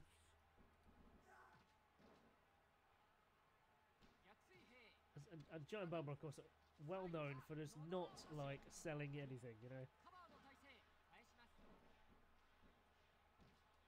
So, the reason I put this game on first, right, is it's because of its age, when it came out and what it represented. This game came out in 1998. So it's late 98, 99. Back into the corner, because there was a Giant Gram 2000 as well, a game I don't have yet. And a wrestling game I've wanted for a long time. Oh, this guy's just beasting me.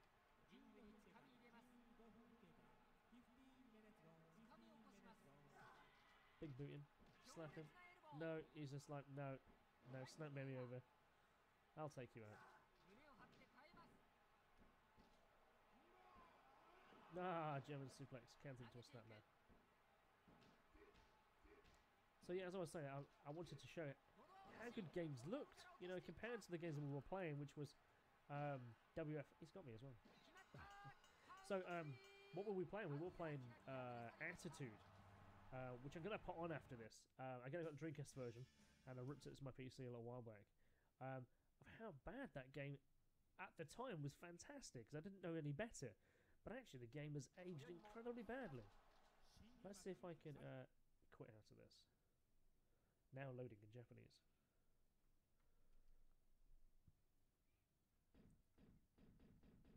Online play, lovely. Let's go for let's go tag. Let's actually go with Yonakiyama and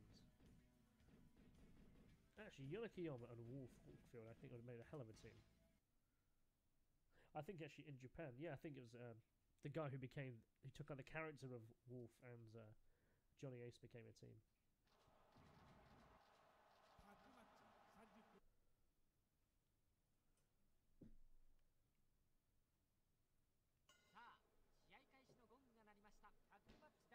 So we're talking about near play-by-play commentary.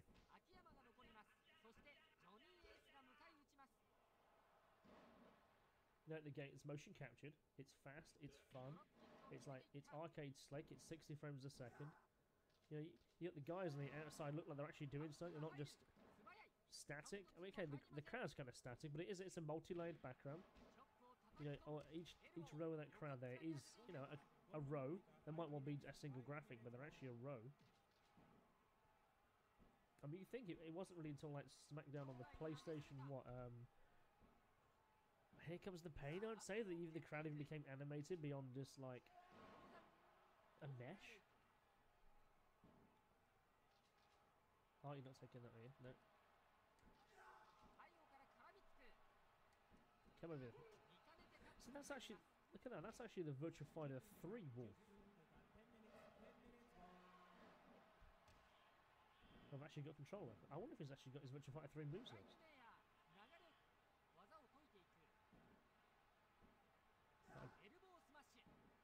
Exploder suplex, that's it. Oh, finished. In for the pin. No. Cover. He's in for the save. Northern Lights. Oh, over he goes. have an exploder for you too.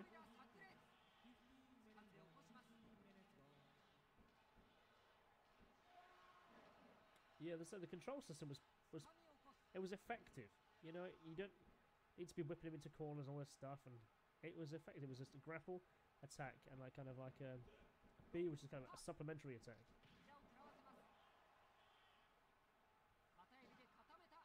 Two. Well, look how animated that game is. We're talking 98. This game, I'm sorry, 99 again. The game is animated. It's fast. It's fun. It's frantic.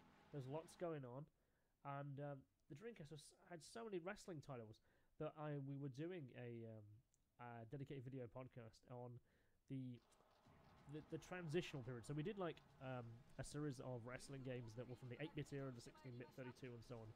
It was really difficult where to put the Dreamcast games because it kind of hovers over the 32-bit, the Saturn and the PlayStation jump to the 128, which of course the console is. It kind of staggers over. It kind of overshadows a couple of different eras. Oh, Gary Albright straight in there with a slam.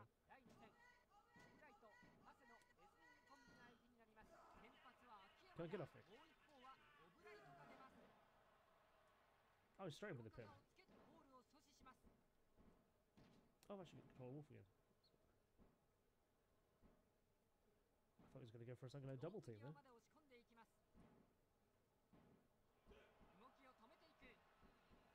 You got a long way to come, you have, boy.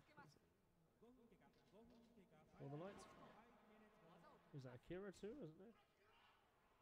Oh, I went straight for the exploder straight away. I broke my arm.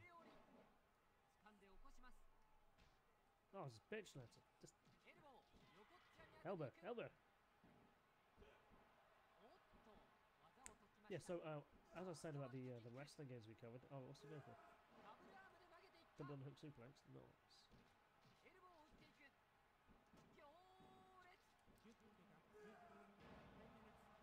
Man, he's just an absolute beast. The other thing who a modern wrestler who reminds me a lot of Gary Albright is Michael Elgin over in New Japan now, and he's obviously an alumni from Ring of Honor, and he wrestles the same kind of like stiff, big man style. But what a guy! Can you break this guy up? Just that's how you do it. Yeah, that's definitely the model from Virtua Fighter 3. That ref's just like, no, I don't care.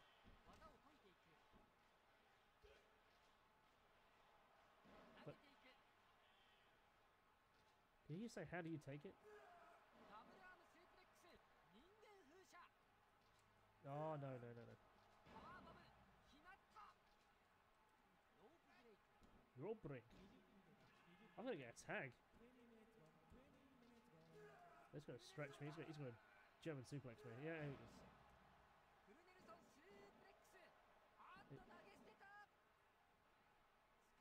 I just love how like animated the commentator is. Oh.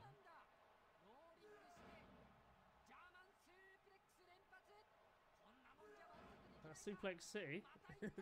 It's going for a fourth.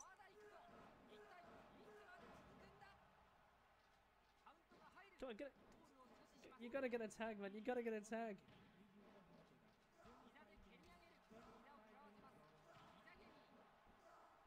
So Gary Albright, absolute beast.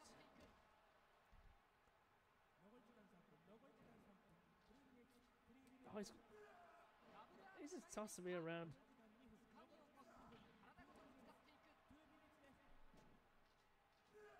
No, he just absolutely manhandled me. Just like, yeah, whatever. This is not even a match.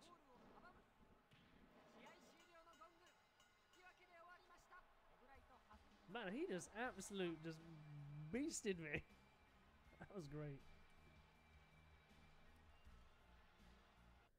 So we got some videos coming up for WrestleDX Alpha on the non-WWE video games of this era. These two, of course, come up. New Japan Pro Wrestling, or Old Japan Pro Wrestling 1 and 2. Number 5 Pro Wrestling titles. And there's Legends of Wrestling. which kind of sits in a really interesting position actually, because Legends of Wrestling, it's the sequel to well, ECW and the WF Warzone, Attitude, Hardcore Revolution titles, and it's just amazing how bad that game actually is. But then in terms of other independent wrestling games that are outside the WE sphere, Backyard Wrestling, oh my god, that is a bad wrestling game. And I think that's actually enough. That's enough of a title itself. Bad wrestling game videos. I need to put that on the to-do list, because there's some absolutely diabolical, awful ones, and some are bad wrestling games not because they don't have a good idea, they're just implemented badly, or the collision detection is poor. So I'm trying to think of some really good examples that we're going to have to put into that video. So, did you ever get to play Hulk Hogan's wrestling on the Kinect? See, I'm doing him over this time. He's a champion, damn right I am. Yunakiyama was a multi-time champion, sure was. Let's put this guy down. Where's my teammate? So how do you... Don't just chop down and B. Come Wolf, get in there. So how do you pin? How do you... Oh, no, it's a wise tech. Okay. 15 minutes is gone. Oh. Oh, Orange Power Bomb, nice. So it's play-by-play commentary in the late 90s.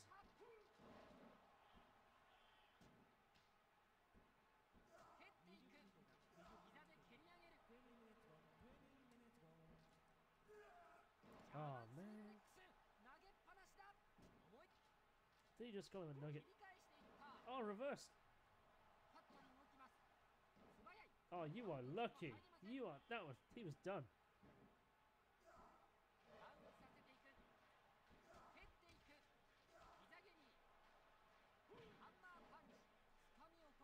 Did he call it a thunder punch? Is that what he said? Come on, I say, come on. Put this guy down. See what I mean? This is why I loved Gary Albright. He literally just, for a guy his size, he was just so flexible, and the amount of stuff he could do was just fantastic.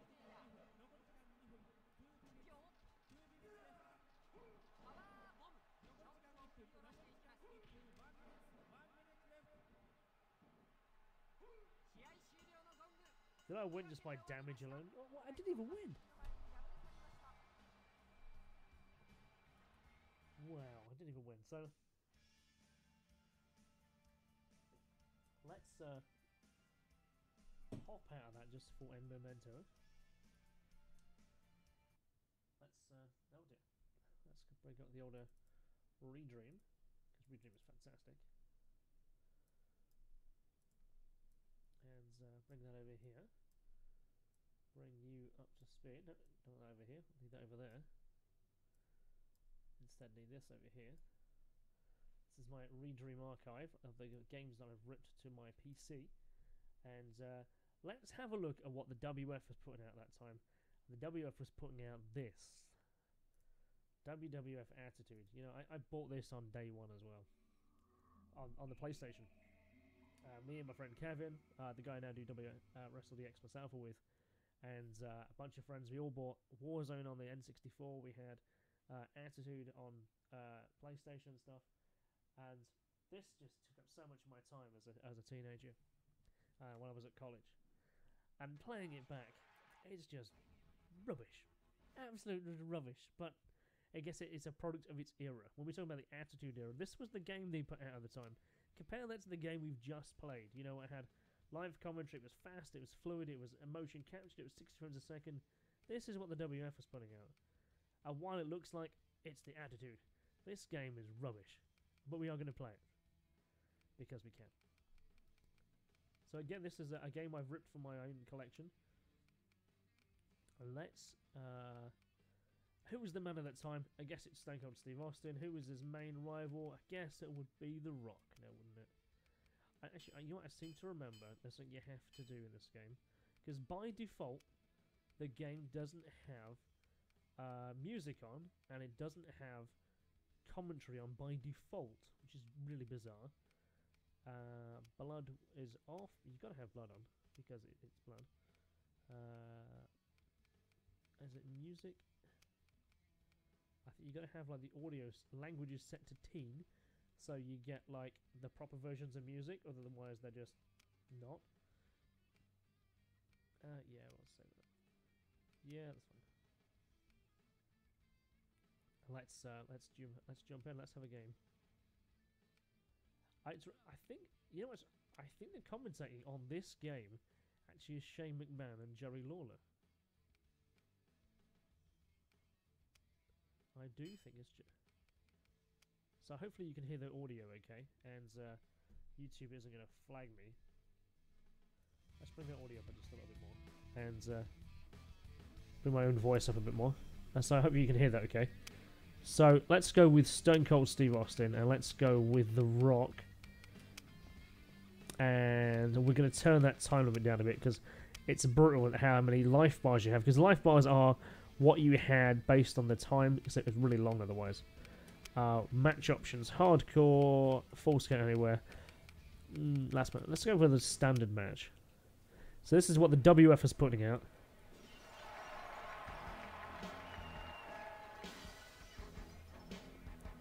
You know, with this music playing, WF is probably going to copyright this video and ask for monetization of it.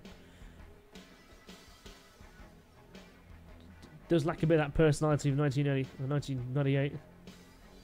There's only 2 rows of people in the crowd. It's averaging NXT circa 2009. Them up, bitch, and I'll keep knocking them down. Going 1-on-1 with the Great One is gonna make your monkey ass famous.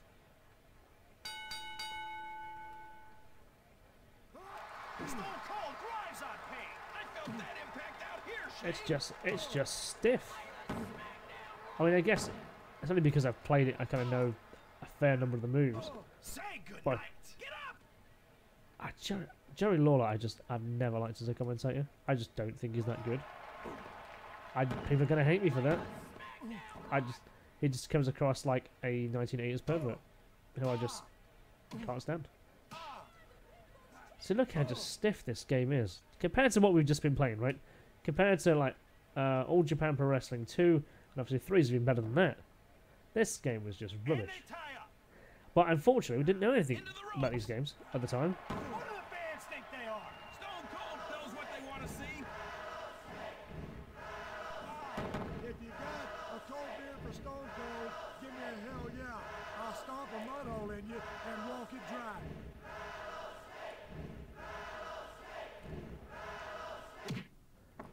That's it, you had to check out the moves list just to know what you did. So I guess his signature, you'd get his signature based on how much health they had. So I guess the Rock's down to like that core of health there. So I think I can do his Luther's press. It just lacks the attitude of attitude. Snake slammed onto the mat. Coming off the ropes. Let's get a few punches in there. Oh, I ain't through with you yet. Not by a long shot. The one thing I really enjoyed about Warzone, and probably the reason I would play Warzone even over Attitude, is because every character had a variety of moves as opposed to literally just a fixed list. And the finisher moves were secret. They were a bit like Mortal Kombat. You know, unless you knew what they were, you didn't know what the signatures were. So it kind of encouraged people to get on the before the internet. All these guides everywhere, and everyone was chatting about, "Man, do you know how to do the stunner? Do you know how to do the pedigree?" And that kind of kept the conversation going. And I think that's why Warzone actually is more fondly remembered than Attitude.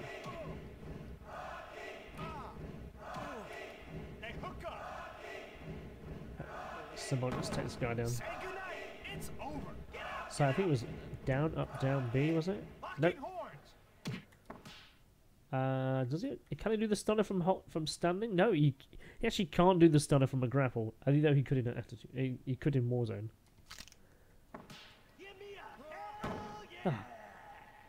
Let's stun this guy. So it's down, up, down, B. Ah, it's no, not doing wrist lock. Whenever I watch people try and play Warzone or when people try and play Attitude or like Hardcore Revolution or whatever, they were constantly doing wrist locks. It was embarrassing. And up, down he goes. Stone Cold is helpless. Stomp him. Oh man, come on. Down, up, down.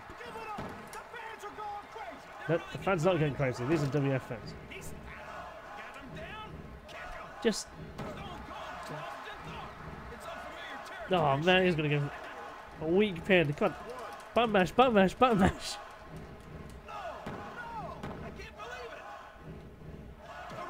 Oh, no.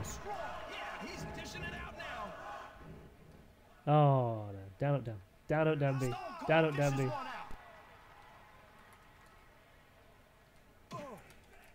Oh, come on. Shut off the ropes. Drop kick back in the head. Nice. It's hardly WrestleMania 17 again, is it? But The Rock is losing control. He can't believe it. get down. Get it. Can't pick you up. The Rock just looks tired here, King. Yep, he's gotta be more careful. You know, it's getting embarrassing now. You just can't take anything for granted, Shane. Oh my god. Down, up, down. No, this control system was rubbish. I just have no fond memories of this game. What I do, there is actually a few fond memories I have of this game, is the create a character. This was the first game that kind of made it better, that you kind of could create anyone at the time, and there was a fair amount of like pre-made character moves listed in the game. So of course, if you're a fan of wrestling, you know that at that time there was another rival company. I'm glad you pinned me. That was painful. There was WCW running Roughshot. There was ECW running Roughshot. They were their movesets were in the game in terms of in the Career Wrestler set.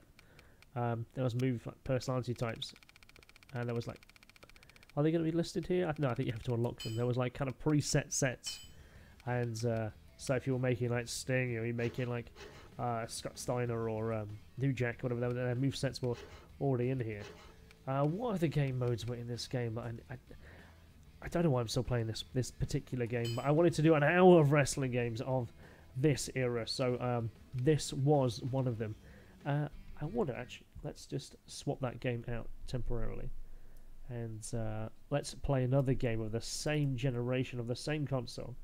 Let's boot up Redream again, and let's go with the diabolical.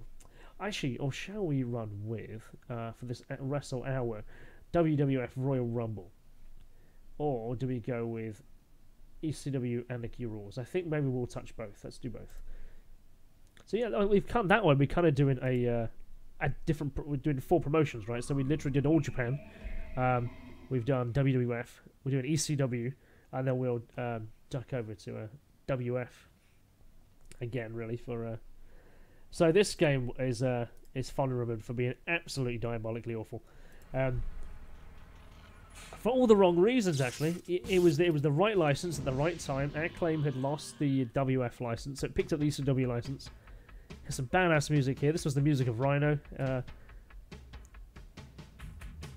It had a whole attitude. That game just did not reflect the attitude of what ECW had at all in any way, shape, or form.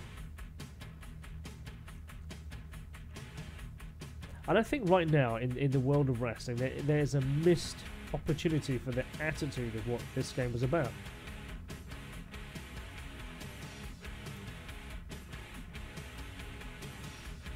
Because I always think that ECW literally was the nirvana of wrestling. You know, there was the WF, there was a kind of like the PG era of fun and you know, big characters and loud voices. But ECW just had this kind of like had huge talent, but the game just did not reflect that in the slightest. Steve Carino now looks at NXT.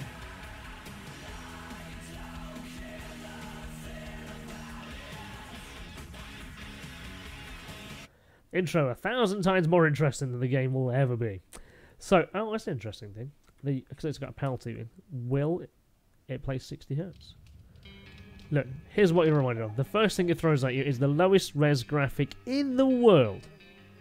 Like an 8-bit graphic grinding thing. Insufficient space, I don't care. So we saw a badass intro, cool music, it was ECW, it was rocking hard, and we're thrown out with this 16-bit rough shot menu that is terrible. Let's hit up. What was unique about this game? Let's. Was there anything unique about ECW Anarchy Rules that was good? A hate match. Okay, stable match.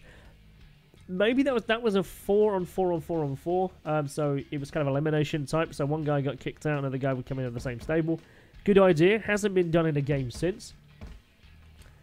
Tornado match. In fact, there has not been a tornado tag team match in WWF until WE until earlier this year. They had one on 205 Live, and they actually called it tornado tag match. Hasn't actually been one since back Hardy's era with Edge and Kristian. So, what else we got down here? 8-man tag. So again, this is actually 2000.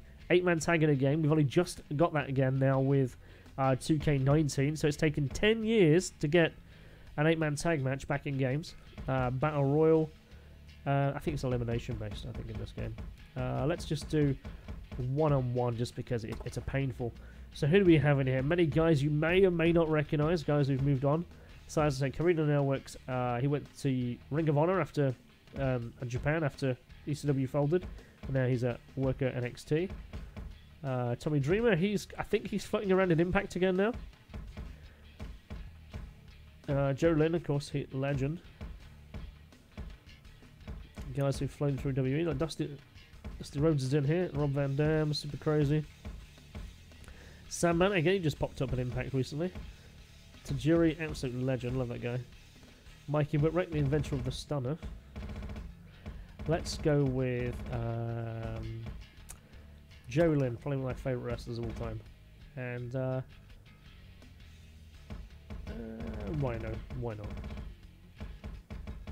No, Rob Van Dam. Just because.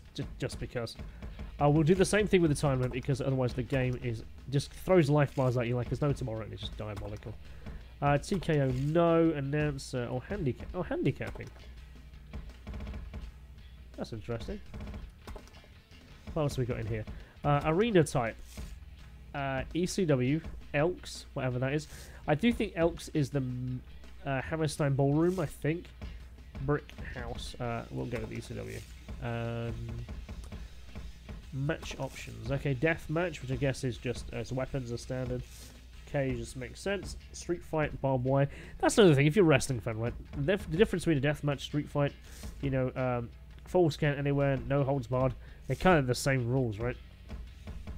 Oh yeah, that's what I remember. It has a dumpster match in here. A brimstone match, which means there's lava on the outside the ring. That's very silly. Rage in the Cage, I think is a 4-man. Or it's a different kind of cage match. I think you have to escape that one.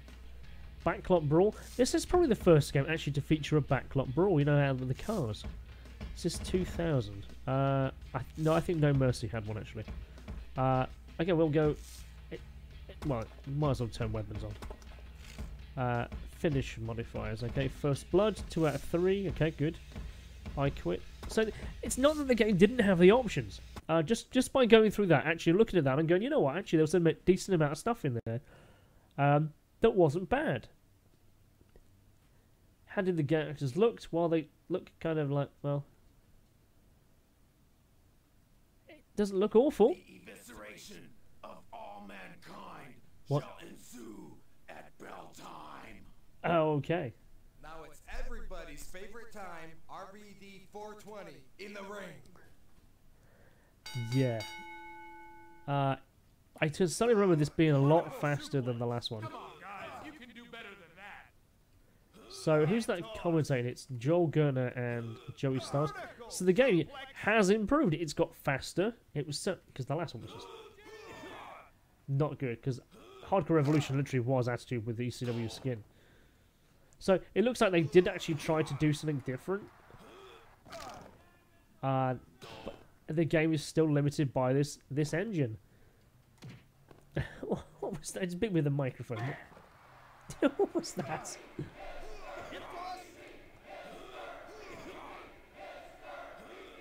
Oh, down he goes. So let's not forget why we're here, right? So we're here, and we're here for raising money, raising awareness, and aid and fundraising for Special Effect. Special Effect hopefully won't get people to play games like this. But if you're a wrestling fan and you are a lover of games, and okay, here comes Cyrus. Player one's about to get some help. Why don't we Okay. throw out the rule book? Absolutely love Cyrus. Good old Don Callis, the main man over in New Japan.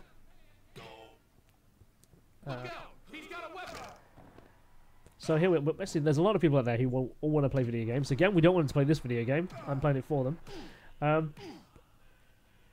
But we want people to enjoy the fun that games are and what games are about. And if you're inspired by people, oh, that's probably great. The game crashed. You know, even the game knows that game was terrible. It's going. Don't even play this. Don't play this game. It's wet. It's rubbish. Let's instead go in for something else. Let's just finish off our Wrestle Hour with another Dreamcast title. Actually, we'll play WWF Royal Rumble instead, because that was even crashed. It was just like, we're not playing this anymore. You're not going to play this no more at all ever.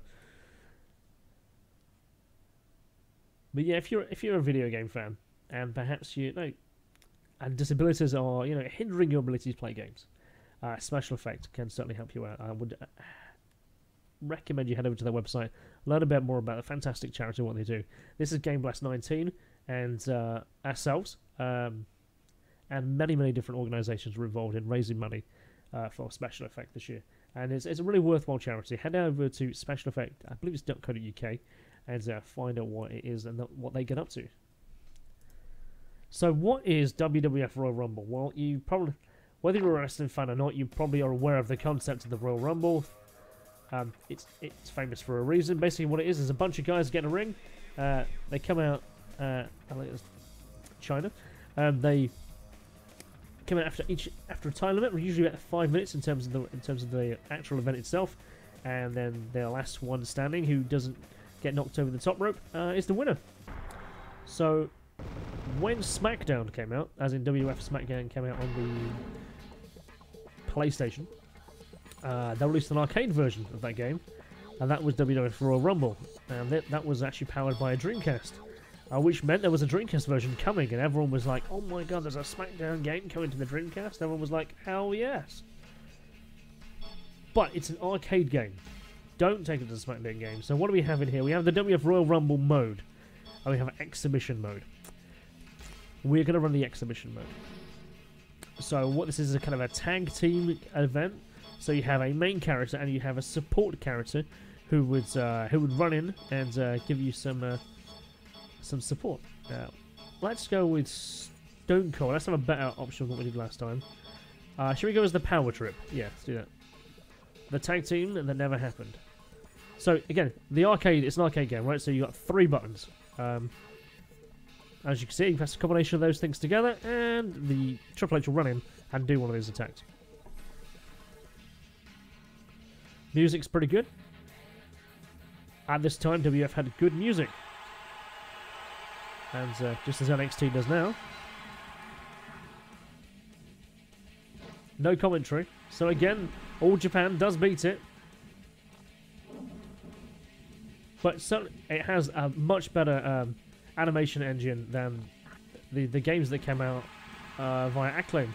And you can see why WF was just like, no, we'll have the Tetsu Radokan engine, thank you very much, and we'll have Ukes produce our wrestling games from now on, as opposed to Acclaim, who put out, like, well, ECW. Where the hell did he come from? It's Chris Jericho just dives in the ring. Caught, and...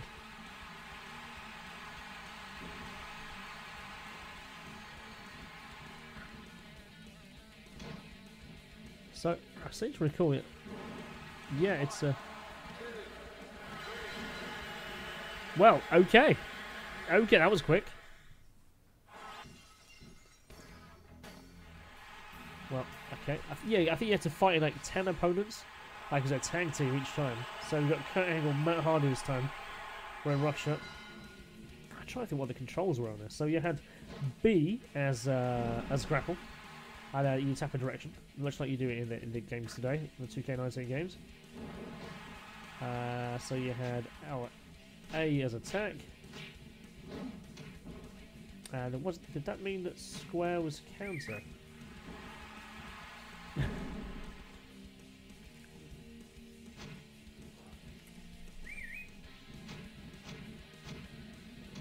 Okay, I think there's a cooldown on those moves as well, so I don't think you can do them straight away.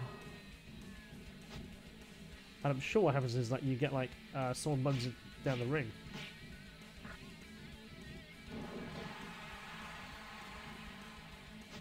But this is just a pure arcade blast.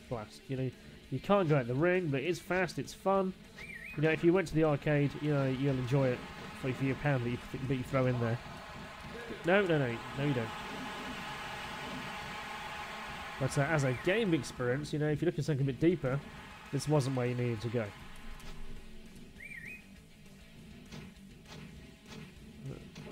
Triple lines and clotheslines in there. Oh, so actually, so X actually is run and counter. Okay.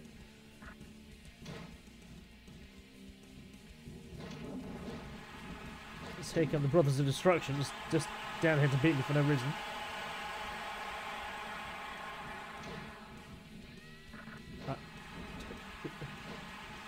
Just to give it exciting.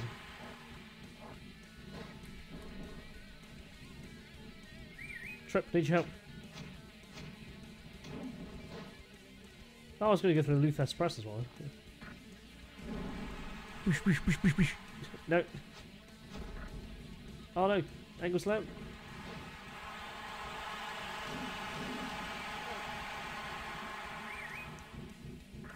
Oh, pedigree, thank you very much. 49 seconds left. I think the special is actually done by the R button. Let's get his ass up and snap. KO for the win. Oh, that's how you do it. That's how you do it. I remember the controls now.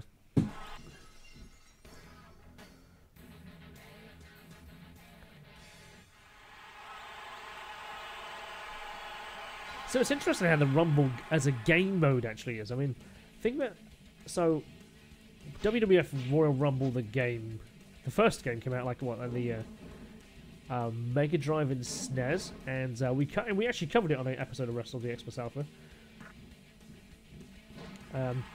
Royal Rumble games that's going into the Rumble like this year, and yeah, they had different rosters. That was it. So the SNES version, the Mega Drive version, they had a completely different roster by about. There was like ones that were exclusive to each version. So if you wanted to have like both versions, then you could play as all the characters. But there were exclusive characters to each one. I think it was like IRS and Papa Shango and Shawn Michaels were exclusive to one, and Taker was exclusive to another.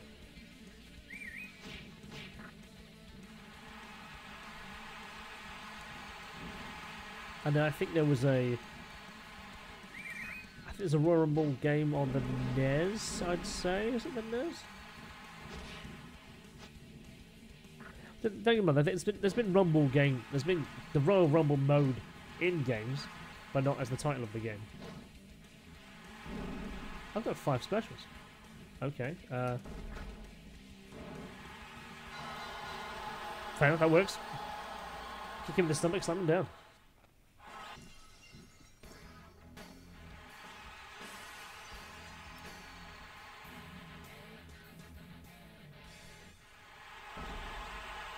X-Pac. He's just got a shovel. He picks a shovel up out of nowhere, comes and whips me with it. Where did he get the shovel from?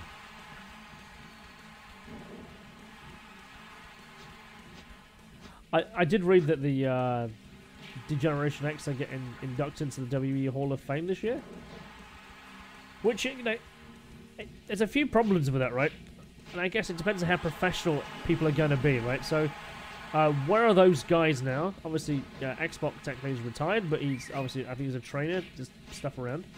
You have Billy Gunn, who's currently employed by AEW, owned by Cody and the Young Bucks, and the head of like Fulham FC and Jacksonville Jaguars. So I'm pretty sure there might be a bit of a bad blood there in backstage. Although he's employed in a producer kind of role rather than a wrestler role. And you've got China, who of course, bear in mind she had a relationship with Triple H and with X-Pac here. Both didn't go well. Both didn't end well, should we say. No. What is going on? Just, I look away and I get getting absolutely beaten up. Get kicked out! My God! My God! Oh, that's right. Jim Ross also is involved with AEW. First press. But thankfully he's not commentating. I do believe it's Xavier who's going to be the commentator for AEW. Man, X-Pac was so good in the ring.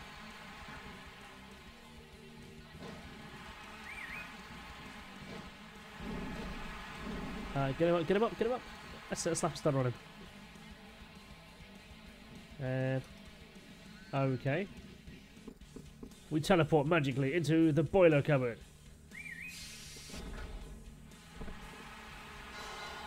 And snap, kick, boom, done.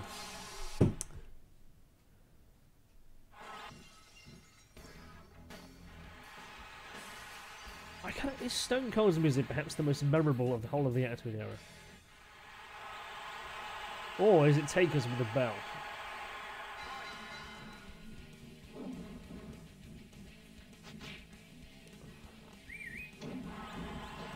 Man, knocks him inside out.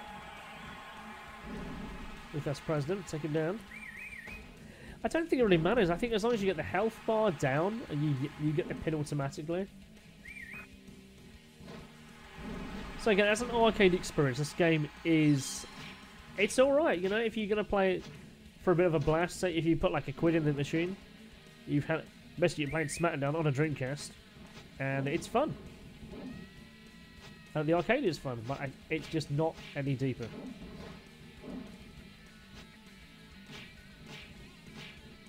And amazing, I spent $44.99 on this back in the day, and I still have it in that cupboard just over there.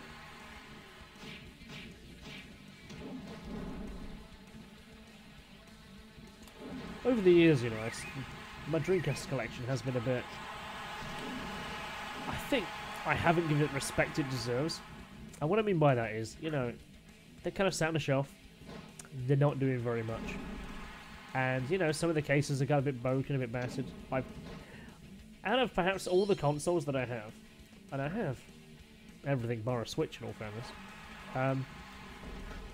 the console I kind of treat the most respect with is probably the Saturn.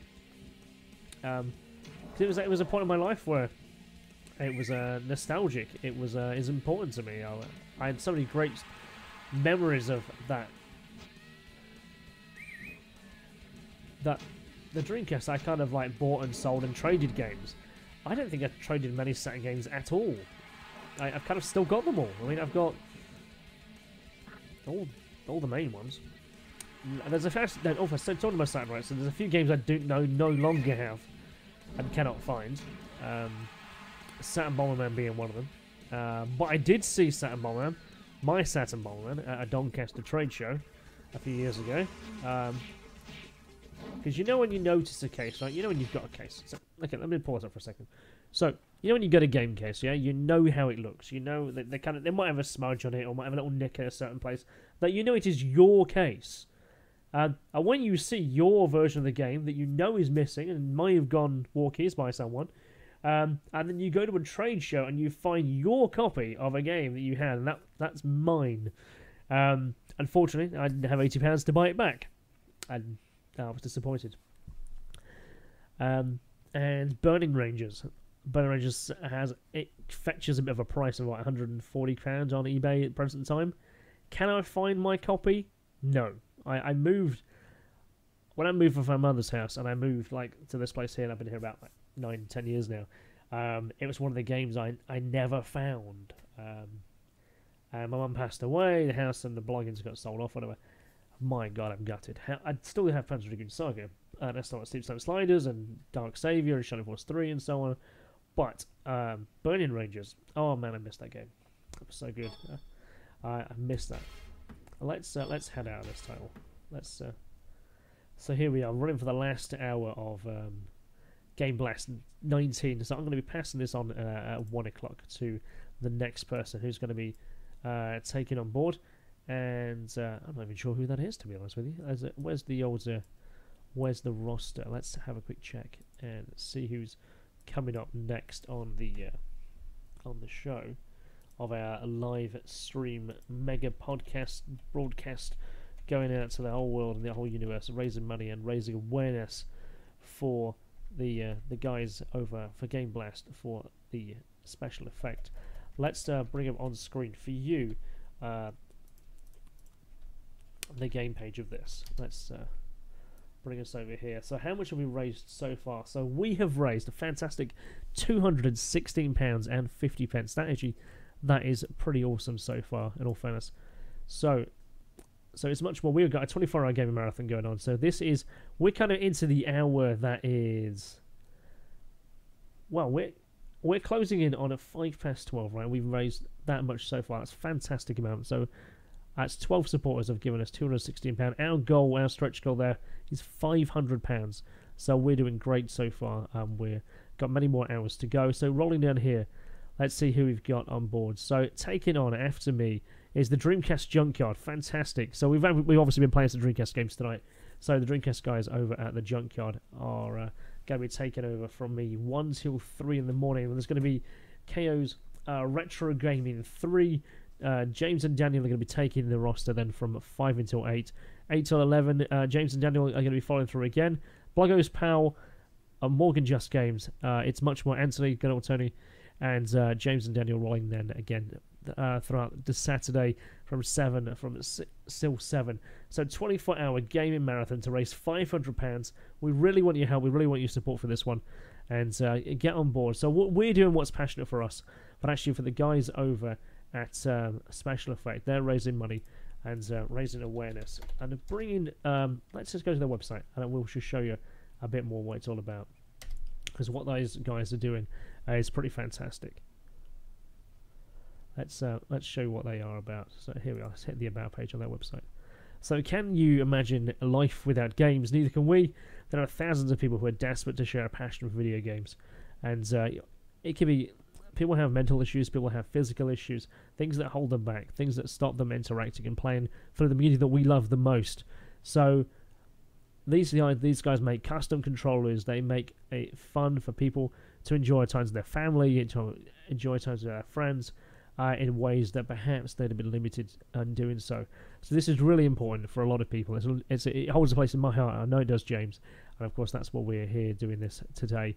And we're doing a 24-hour mega video gaming podcast here, and show live stream going out over all the world, and we really want you to get involved. So look, if you are moved, if you're having fun, if you enjoy listening to us talking, and we've been around the gaming world for, well, a long time. I've been playing games since the Master System, man, and I'm still here. I'm still playing games today, and so come on, join in, give us a like, give us a subscribe, give us a share. It'd be fantastic if you could, and help raise money for this fantastic charity, and well, enjoy.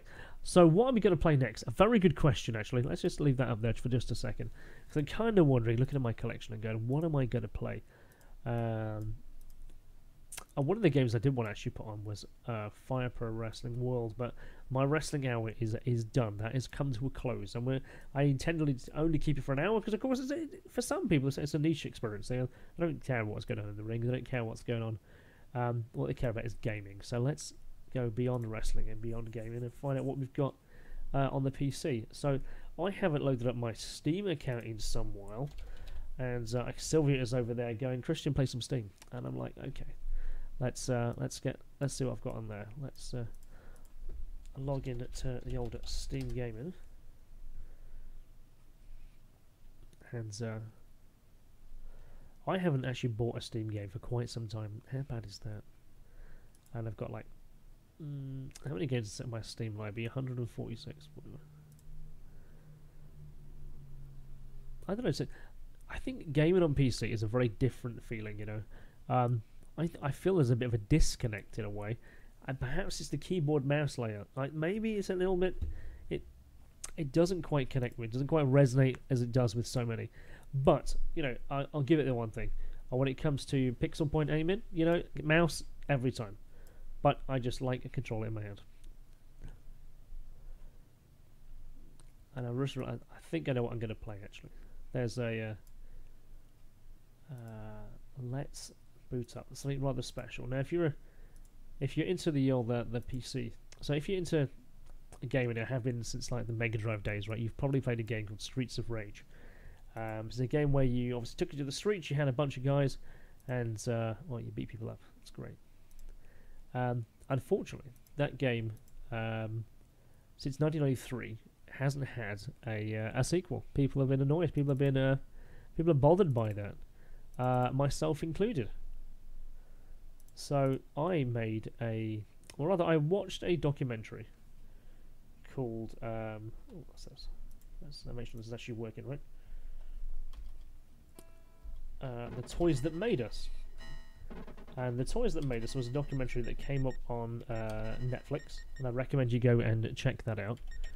And one of the things, I don't know if they're investigating toys, right? And the kind of toys that people follow the history of those toys.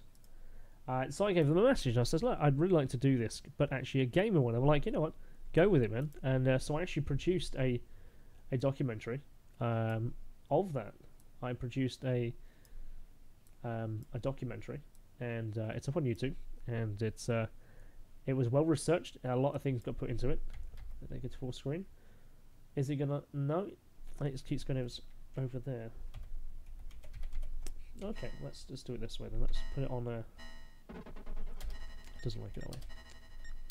It's called The History of Streets of Rage. What was interesting about it is that when I put it out,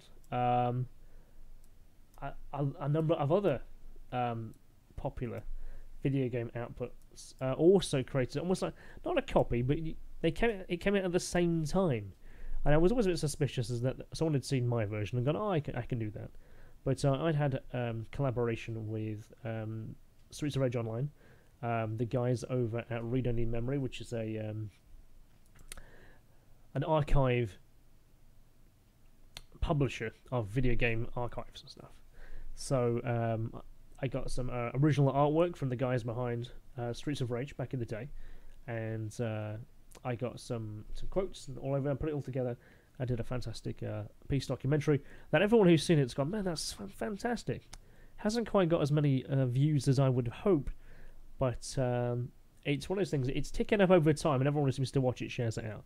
So actually, I might put it up in the chat in a bit. So I'm trying to go full screen, but not appear on this monitor over here. So let's see if we can. I can't stretch that picture, which is a little annoying. Let's just do it a different way. Let's just do it this way instead. Let's change it to this one, and we'll put this over here. I don't think it's going to let me stretch this picture. It's not going to do it. Doesn't like it. That's just mean. Nope, doesn't like it at all. Well. And it keeps sending my broadcaster over to this screen. That's a bit annoying. Okay, so maybe we won't go with that one. Maybe the option to do that is not on the cards today. But I think we will go put out a video of that. So instead, let's go back to there. And see if we can boot one of Streets of Rage's spin-off projects.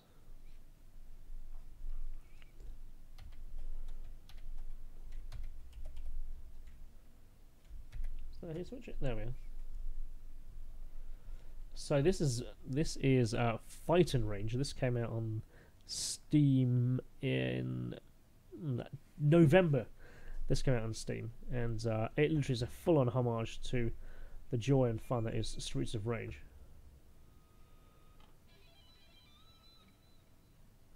And it was developed by just a bunch of guys.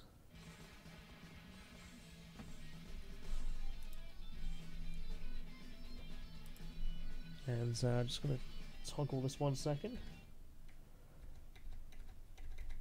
There we are. It wants to be dominated there. Wants to be the dominant one. Let's just knock all this off. We don't want all this good fun there, because it's not about that right now. It's about this game going good. So let's just do it this way. There we are. Let's start.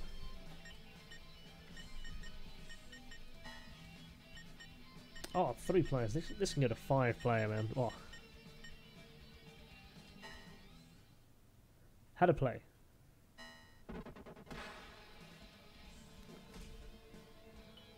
Gal, Picardo, Norris.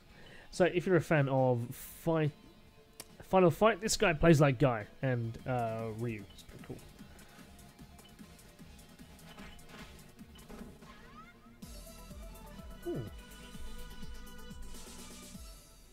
Oh, what's that going off in the background? I can hear some Streets of Rage there. Let's just turn it off.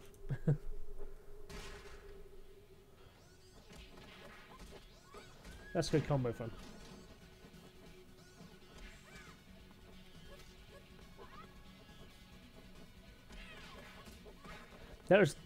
This really is my favourite kind of genre, really. Going around beating people up. Maybe it's the one thing I know that you can't do in real life. Well, you could do, but you get into trouble for it. So there is something about this that just stirs a bit of fun. You know, this is what my life was like. Playing games, playing Streets of Rage. And for a lot of people, it left an impression on them. So they made a game in full homage to it.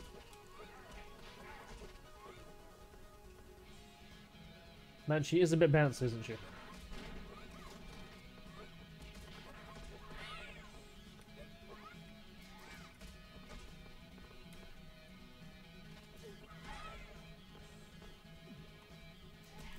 So yeah, this is Fighting Rage. It's definitely worth picking up. Oh, you know what? It's about £6 as well, so it's not that expensive either. Actually, again, I don't even think I finished playing.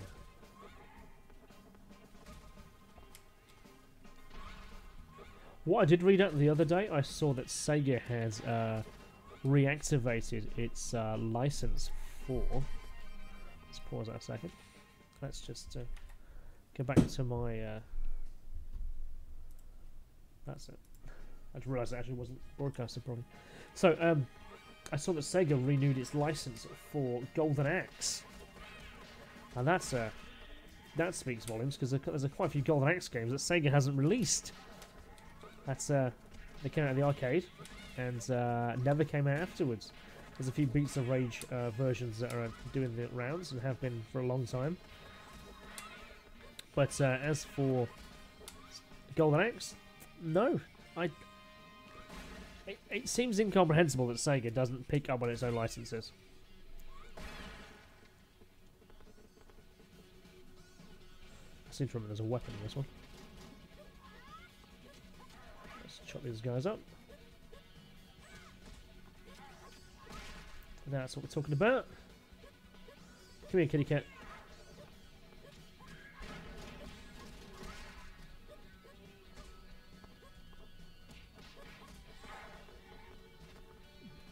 Yeah, the best is this game's also online as well. You can even turn like a... If you're a fan of like...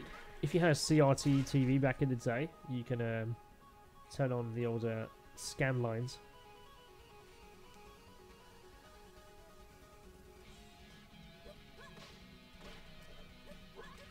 Oh man, she's just juggling me constantly. Oh, come on. Give me a knife. Let's stab a long distance.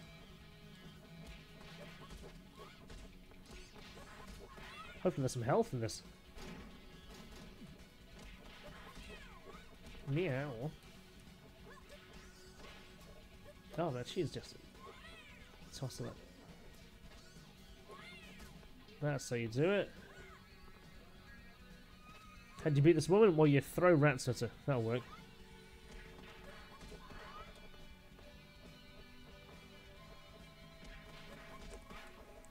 Come here, kitty cat. Ah, just perfect timing that was.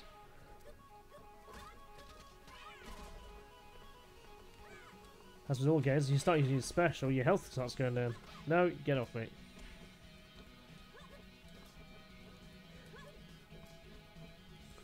But this character design of this character called Gal here kind of reminds me of Katka vs SNK on the Neo Geo.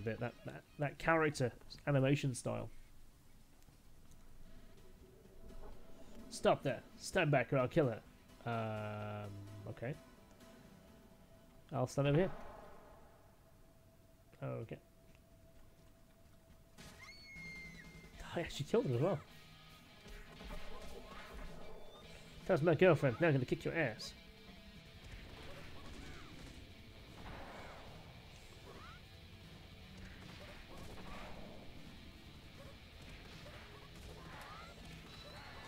You know, I'd actually like to see like a version of like Devil May Cry, but done in this style. Like with Dante and his brother Miro and so on. Like an infinite combo system. I think it would work really well. It's all about character, right? You can animate character and tell stories so well, just in an animation and movement. So I think like Devil May Cry would lend itself to a scrolling beat 'em up like this, which is against the game, what the game is.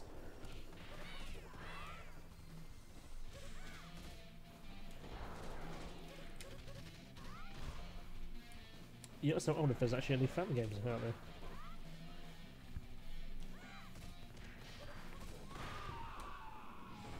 Down you go.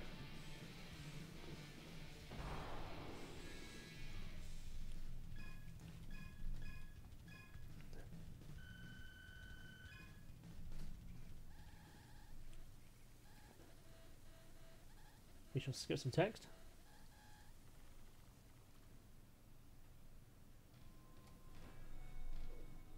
Round 2. Fight! Shattered City. Boomerang, hell yes.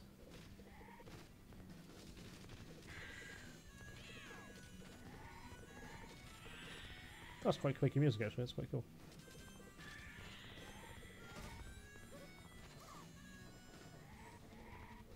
Hello, Piggy. Oh, I'll take that. Now.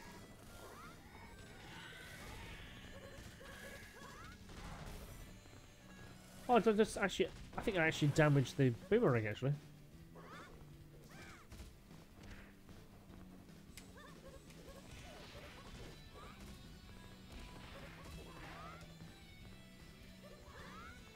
There was a knife down at the bottom of that corner of the screen.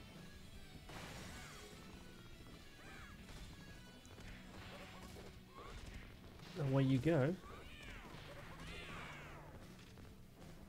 There's some barrels down there. I've got some goodies in. Get away. I'll pick this up and what have I got? What have I got? There's a pole.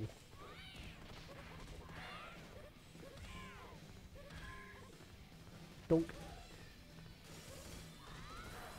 Oh, nicely done.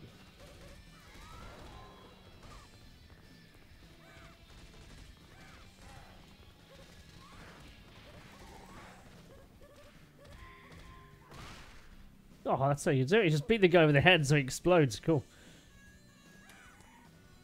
Yes, I sounded far too excited doing that. Oh. Kept jumping butt bumped. Is that what's annoying me?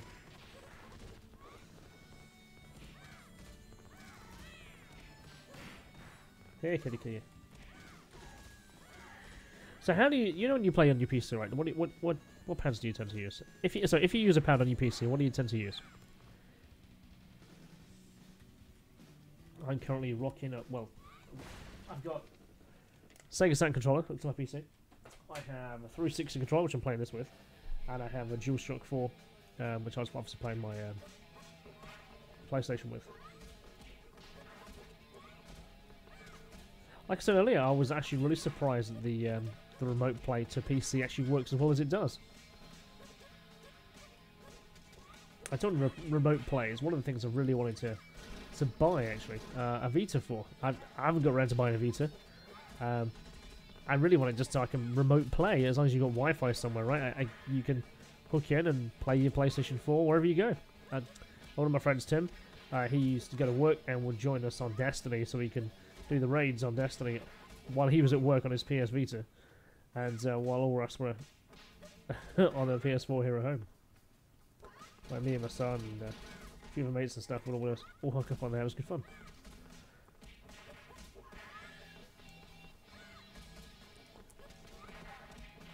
But yeah, buying a Vita, I think it's one of the things I want to do.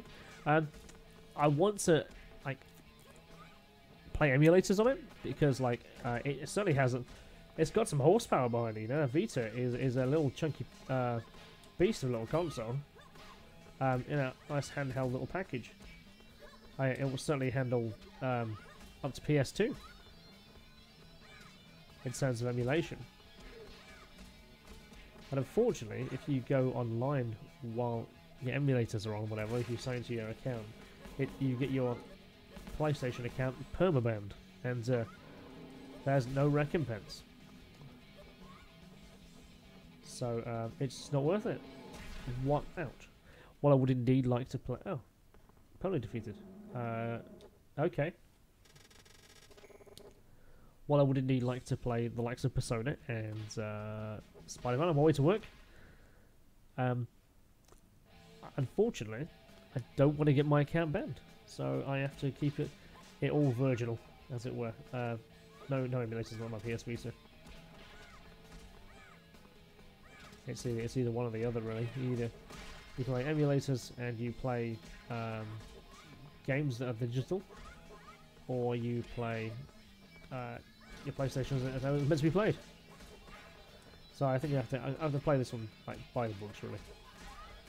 So yes, my PlayStation account is actually quite valuable when you realise that the kind of stuff you buy like digitally, and you're thinking, man, I put a lot of money into this console, or I've spent a lot of money on these things that I don't want to lose that.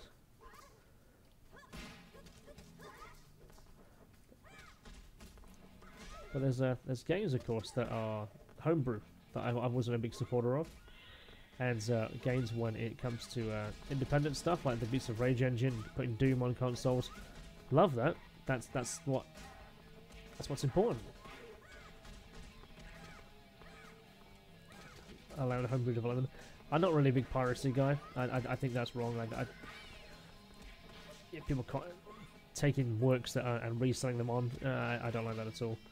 But when it comes to games that are no longer available anymore, you know, via the internet, perhaps it's the only way to get hold of them.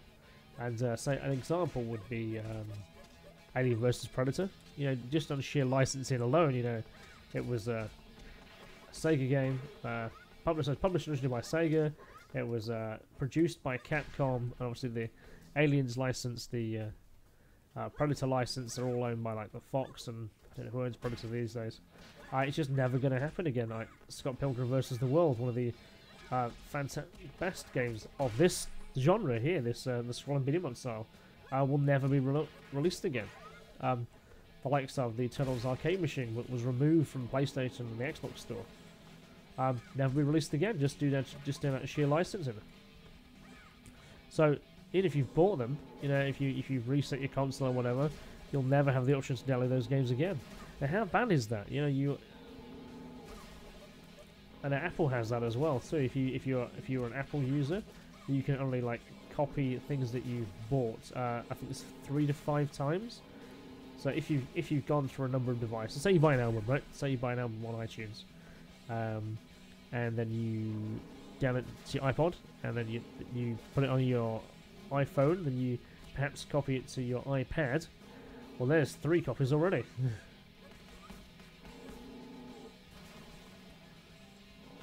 I know, that's the way that iCloud works, of course. It copies everything you own to every platform.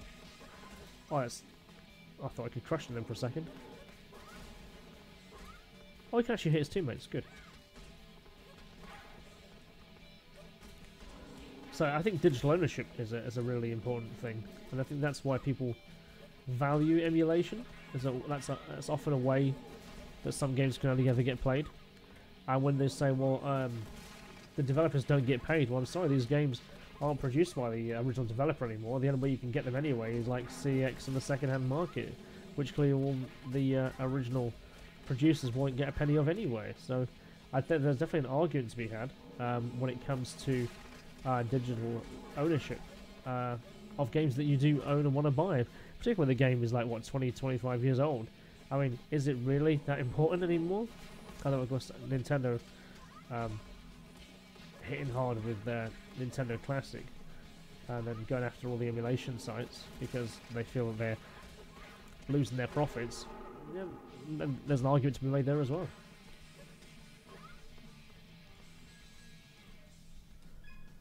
Well, I took a bit of a beat on that one, didn't I? So this is Fight and Rage. This is out on Steam. I bought this. I think it was November, and I believe it was $6.99. So this is definitely worth getting hold of. If you're a Streets of Rage fan, without a doubt, pick this up.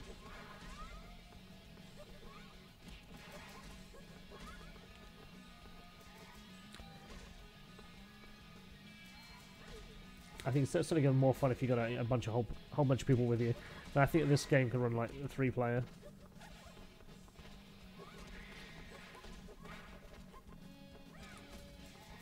Now I would ask Sylvia to come and join me on a bit of rumble raging like this, but however, I think she's knee deep in the world of Red Dead Redemption over there. That's a game I haven't actually played yet, and I guess I've just got far too many games that I've been playing a single player on. You know, as I started this podcast, I was playing Spider-Man, and I was talking about like Yakuza Kiwami and Persona 5. And all these kind of like single-player adventures that that have taken up my time as a gamer of late last few months. So I haven't had the opportunity to play Red Dead. And for what people are saying, it's pretty impressive. I'm also aware that Metro Exodus is out this week. I really want to play. I really enjoyed the last one. I really enjoyed Last Light. So Metro Exodus promises to do what The Witcher Wild Hunt did for the Witcher brand. You know, it made it mainstream. It made it become like huge. They're saying that really that's what Red Dead is. Sorry, that's what Metro Exodus is going to do to the Metro franchise. And you know, they've got something special. I think they can actually pull that off.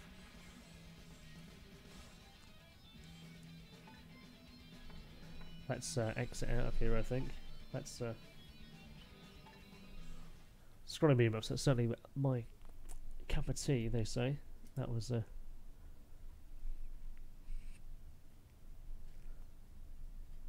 what is on here? So I'm trying to look at. It's weird because I know I have a bunch of PC games. I don't have that much of mine installed because Sylvia over there has a load of games installed on here, but I don't.